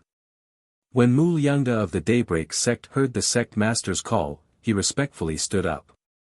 Wearing the Daybreak sect's unique white robe, he was over 30 years old, but his face was fair and beardless. His appearance was handsome, and his posture was confident and at ease. The moment he stood up, he attracted the coquettish glances of the Coitus sect's female disciples. Mu Liangde smiled at the young lady. May I know who you are? Liangde doesn't seem to have seen you before. The little girl nodded and said seriously, it's good that you don't know me. In the first round of the competition, I challenge you. You just have to remember that I am someone who is about to beat you to death. Everyone was speechless. The corner of Xixia Valley's Valley Master's mouth kept twitching. He had just been silently praying in his heart that the 3 sects and 5 factions should not cause any trouble for the next 2 days, and now, trouble had come again. Mu Liangde did not get angry and actually smiled very confidently. He said humbly and courteously, since Miss wants to challenge me, then I can only accompany you. However, whether the first round of the competition is between you and me is still subject to discussion. When Arbor stood up, everyone's mouths involuntarily twitched. Arbor turned his small face and looked at Xixia Cloud Valley's Valley Master Luo Jinyang, who had turned his head away. Good person Valley Master, I want to challenge Mu Liangde in the first round. Is that all right?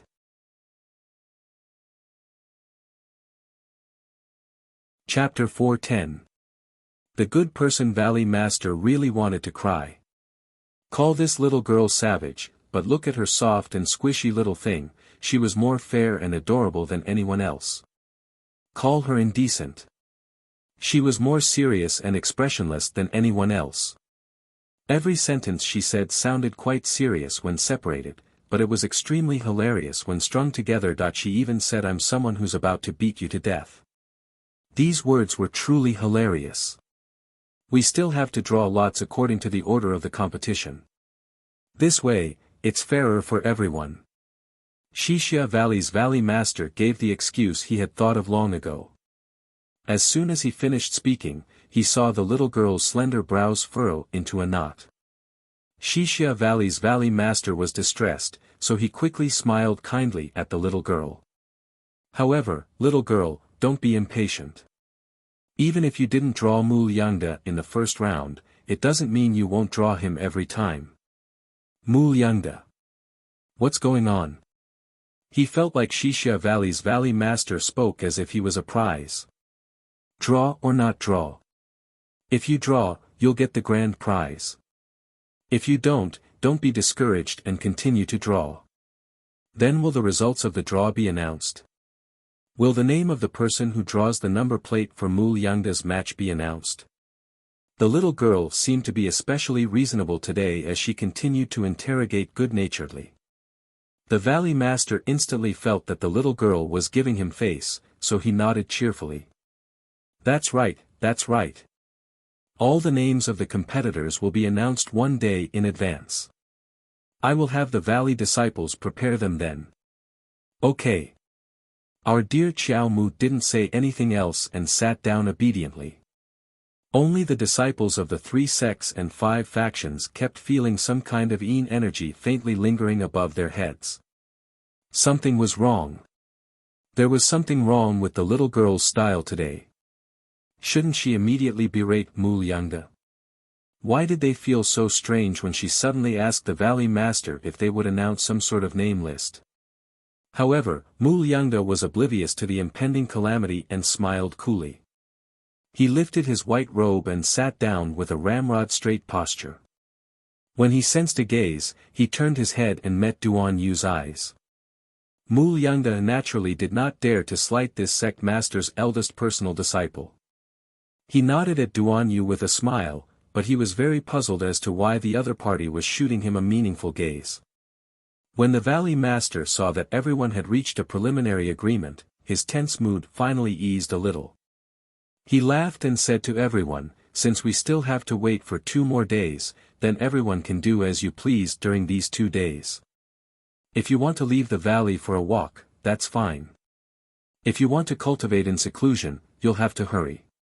The meaning behind the valley master's words was, whether you scram or go into seclusion, in short, please don't cause trouble in Shixia Valley.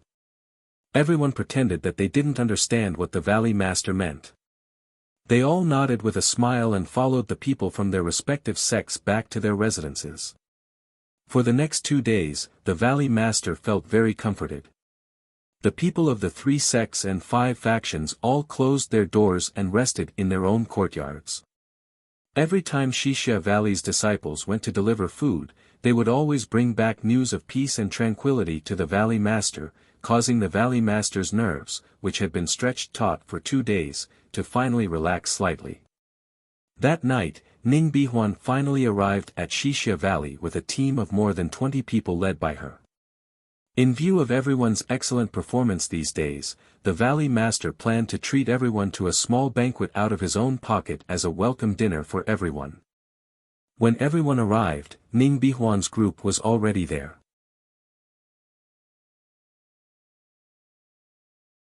Chapter 411. Eldest Miss Ning led her people and boldly sat at the main table in the center. The remaining Omni-faction disciples surrounded Ning Bihuan's table and also took up 2 or 3 tables. The small feast was set up next to the flowery pavilion in the valley. There were a total of 26 tables, and the dishes could be considered very sumptuous. Shixia Valley had always lived in seclusion, so there was quite a bit of grain stored in the valley. It was rare for them to be able to have a good meal, so the Holy Water sect disciples hurried over early, planning to occupy a good seat. In the end, they saw Ning Bihuan's corpse-like face staring gloomily at them. To be more precise, Ning Bihuan's stiff and cold corpse-like face was facing Mo Lian. Her serene eyes unwaveringly stared at the youth in front of her. She almost instantly recognized this youth as the person who had appeared in her younger sister's remnant life lamp. Her deep gaze stared straight at the youth, but she didn't receive the slightest response. The youth's gentle gaze landed on the little girl beside him the entire time, so how could he notice Ning Bihuan's gaze? The little girl had changed into a pink robe today. The little fellow, who always wore plain clothes, appeared even more pinkish and tender after changing into a small robe, as if she was carved from jade. Mo Lien didn't notice Ning Bihuan's overbearing gaze, but the little fellow caught it at once. At this time, Ning Bihuan's gaze had already shifted to the little girl. When Arbor clearly saw Ning Bihuan's appearance, she couldn't help but be taken aback. This girl seemed a bit familiar. Her face was oval, and her willowy eyebrows were slightly curved to her temples. She wore a cyan robe, and her entire person appeared to be in high spirits. Ning Bihuan saw her somewhat bewildered appearance and knew that she had already forgotten about her idiotic younger sister, Ning Bifan. It wasn't that she cared much about that idiot. She just didn't like people directly climbing over their Omni-faction's head to behave atrociously. She, the one surnamed Ning, wasn't that easy to talk to. Ning Bihuan curled her lips and looked straight at the little girl. Do you feel that my face is a bit familiar? Half a month ago, you killed someone in the adventurer base near the Great Swamp. She had the same face as me. That girl was my twin sister, Ning Bifan. Realization dawned on Arbor's face. He nodded at Ning Bihuan and said, I remember now. It's that woman who put her face in front of me and kept telling me to hit her. After I hit her, she asked me why I dared to hit her. She's such a strange person. The senior sisters of the Holy Water sect didn't understand the reason, but they could understand how hilarious it was when they heard the little fellow's explanation. Ning Bihuan naturally didn't know that such a thing had happened at the adventurer's base, but she had always understood the extent of her brainless younger sister's stupidity. She didn't doubt the young lady's words. Are you here to avenge your sister? Arbor looked at her and asked. Ning Bihuan sneered, do I look like such a bored person? If an idiot dies, then so be it. I'm here to challenge him. Ning Bihuan's finger pointed straight at the youth Mo Lien. A bellicose flame danced in her eyes. You're very strong. Youth. I want to challenge you. When the people from the Daybreak sect, the Heavenly Tao sect, and the other 4 factions came over, they just happened to see Ning Bihuan pointing at Mo Lien and issuing a challenge. Everyone couldn't help but fall silent. The competition hadn't started yet, but there were already people issuing challenges one after another. Young Master Mo isn't a member of our Holy Water sect. He only came to watch the competition.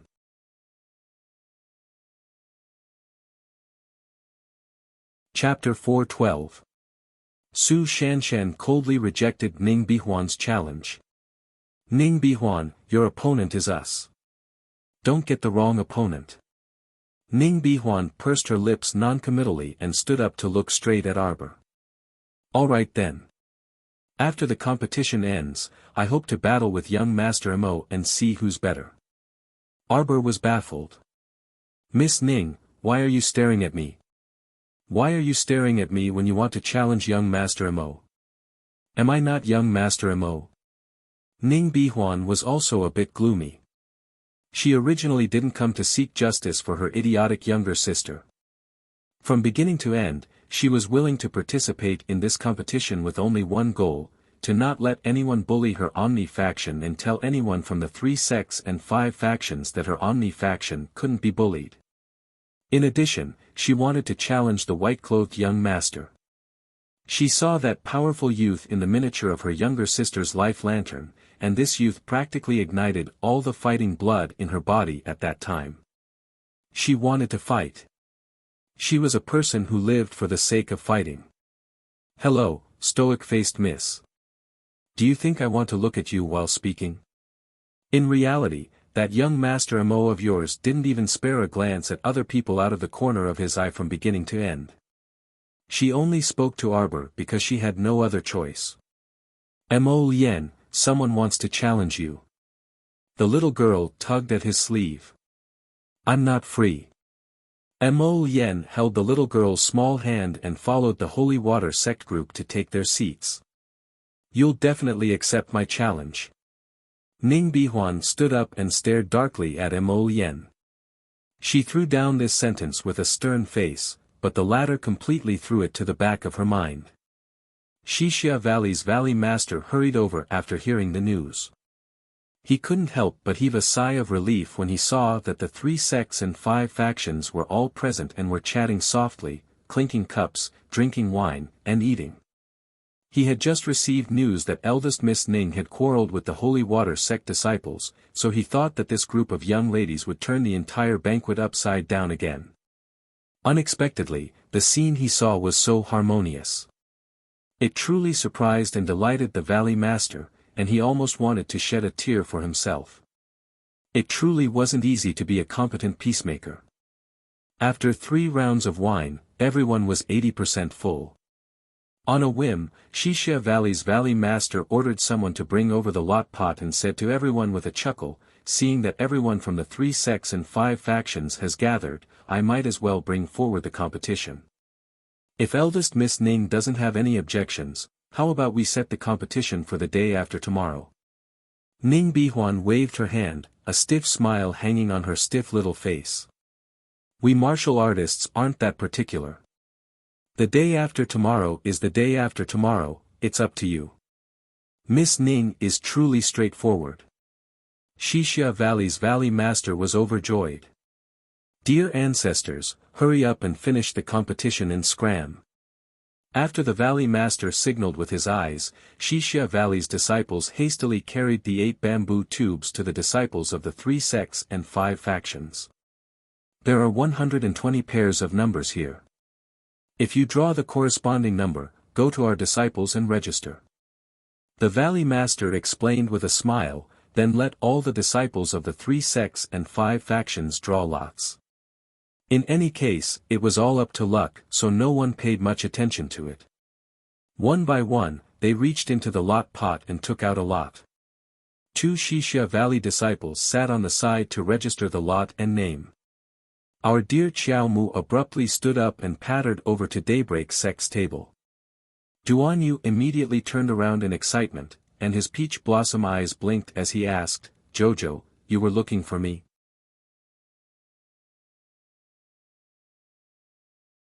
Chapter 413. I'm not looking for you. Arbor shook her head and looked at Mu Liangde, who was sitting at the same table as Duan Yu. Mu Liangde stood up and smiled at the little girl in a self-righteous manner. He asked amiably, "Little miss, you're looking for me again?" Duan Yu pursed his lips at him. "Who's looking for you?" "The little girl is looking for you to beat you to death." "Emicham, she's looking for you." Arbor nodded. "What's your number?" "This one is number 82. Mu Liangde looked at the number in his hand and smiled good-naturedly at Arbor. He wasn't afraid of this little girl. Even if the little fellow said she wanted to beat him to death on the day of the competition, he would only treat it as a joke. What a joke! This little girl even shamelessly boasted that she wanted to beat him to death in the first round of the competition, ha ha ha. It was hilarious just thinking about it. She really was a little girl spoiled rotten by her elders. It wasn't a good thing to go out and gain experience with such blind confidence. She would be killed by her own arrogance and stupidity. That's right, he just didn't believe that he, Mu Liangde, could be defeated by a little girl with his skills. Don't joke around. He wasn't a simple mystic cultivator. Everyone in the sect knew of his abilities. Even his master, Wei Cheng, had to take his identity into consideration and flatter him a lot of times. "Jojo." Duan Yu pulled her aside and whispered to her, "This Mu Liangde is famous in the sect for being a smiling tiger. I heard that he has some connections with Guanlan City's talisman patrician family. He seems to be from a side branch of that family. He has many powerful talismans in his possession." As he spoke, he stuffed a small box of concealed weapons into her hand. "If you really fight him, don't let him throw talismans. Feed him a bunch of shooting stars first and beat him to death." Talisman practitioner. The little fellow was startled, but she took the box that Duan Yu stuffed into her hand and nodded repeatedly. Number 82 was it? She first ran back to her own table and browsed through all the senior sisters' hands. There was no number 82. Then she ran to Situ Yi's table and had him check if anyone in the Heavenly Tao sect had that damn number 82. Jojo, do you really want this number 82? Wei Nanfeng couldn't help but tease, then what if the person holding number 82 isn't willing to exchange with you? For example, if you picked a lot, your opponent would be stronger. Naturally, others wouldn't be willing to trade with you. Xiao Mu cast him a glance, and her small brows creased deeply again. Troublesome. There's no 82. Situ Yi didn't know whether to laugh or cry when he returned after asking around. Arbor was a little angry. He turned around and glanced at Bailey Shi, who was sitting in the Purple Firmament faction's seat.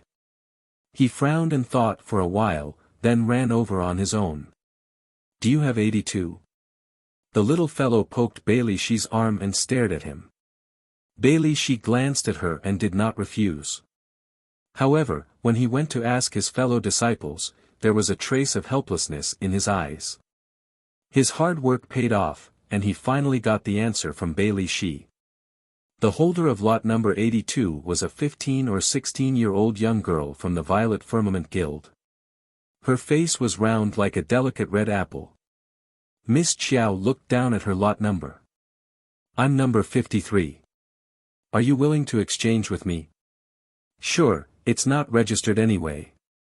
Yuan Jixin, the girl who picked up lot number 82, very straightforwardly handed over the lot number in her hand.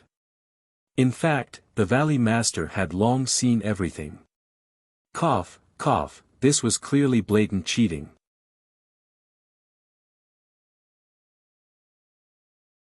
Chapter 4:14. Why didn't anyone stop them? And so many shameless people even popped out to support them. Valley Master expressed that he was very stifled. Seeing them act so openly, he could only choose to be blind. Thank you. The little girl thanked him politely, took the number from the other party, and handed her number 53 to the other party. Then she added, if you can't beat that number 53, I'll help you beat him back later. I'll help you vent your anger. Yuan Jixin giggled. Number 53 took that number and glanced at it, silently speechless. Bailey Shi's mouth twitched helplessly. Miss Qiao, number 53 is standing next to you. What a coincidence. The little girl turned her head and saw the face of an ordinary passerby. Number 53 was also a Purple Firmament faction disciple, but he was considered one of the weaker ones among the many senior brothers and sisters. So when the little girl's gaze shot over, number 53 hurriedly raised his hands and said in exasperation, Don't worry, little girl. I definitely can't beat senior sister Yuan Jixin. Once senior sister makes a move, it'll only be a matter of 2 or 3 moves, and I'll immediately roll off the stage. This joker. Everyone laughed and scolded. Yet the little fellow heaved a sigh of relief and returned to her table after bidding farewell to Bailey Shi and the others. Seeing her return, Mo Lien couldn't help but chuckle softly. The little fellow finally got her wish after busying herself for a round, but why was it so interesting? Mo Lien propped up his chin with one hand and turned his head to look at her with an uncontrollable smile. If that girl with number 82 isn't willing to exchange with you, what do you plan to do? Our dear Xiao Mu was expressionless, but her 2 small brows furrowed again. That Miss Yuan is pretty good. She's not a man, so I can only drop it. Everyone was a mystic cultivator, and Mo Lien and Arbor's conversation wasn't low. The youths at the nearby tables all heard it, and they couldn't help but widen their eyes when they heard this. What did she mean? So what if he was a man? Men were discriminated against, right? Wei Nanfeng chuckled as he squeezed over with a wine jug in his hand. If number 82 is a man and he's unwilling to exchange with you, from your tone, you plan to beat him up overnight and directly snatch away the number? Our dear Xiao Mu nodded honestly. It couldn't be helped. She planned to do that from the start. However, number 82 was a girl, so it was better to be more refined. PFT, Wei Nanfeng winked at Mo Lien and said meaningfully, I feel that this little lady is even more mischievous than your you. She needs to be taught. When Murong Sun heard this, she immediately shielded her. What? You have an opinion? I teach my disciple too well. Wei Nanfeng hurriedly flattered, indeed, indeed. Peak Master Murong, this disciple has misspoken. Humph. Murong Sun rolled her eyes at him and reached out to pick up food for her youngest disciple. My dear disciple, you were busy the entire night and didn't eat much. Here, eat more. Your body is still growing. Peak tt eat Murong ti chiao ti eat teas to eat teat, ti chiao tt. After a short while, the small plates were piled up into a small hill. Come, Jojo, eat more. Mo Lien placed the chopsticks in her hand and looked at her with a grin. You'll only have the strength to beat people when you're full. Everyone, Young Master Mo's style was off. If Hui Feng was here, he would definitely chuckle and say, sorry, His Highness has always treated the little girl like this. You're tuning into the Han Li's Wuxia Adventures YouTube channel. We're so grateful for your support, and don't forget to subscribe to join us on this incredible journey through captivating stories. Your generosity through donations truly makes a world of difference, as it's the primary source of revenue that allows me to expand and enhance this channel for you. Thank you from the bottom of my heart for being a part of this adventure.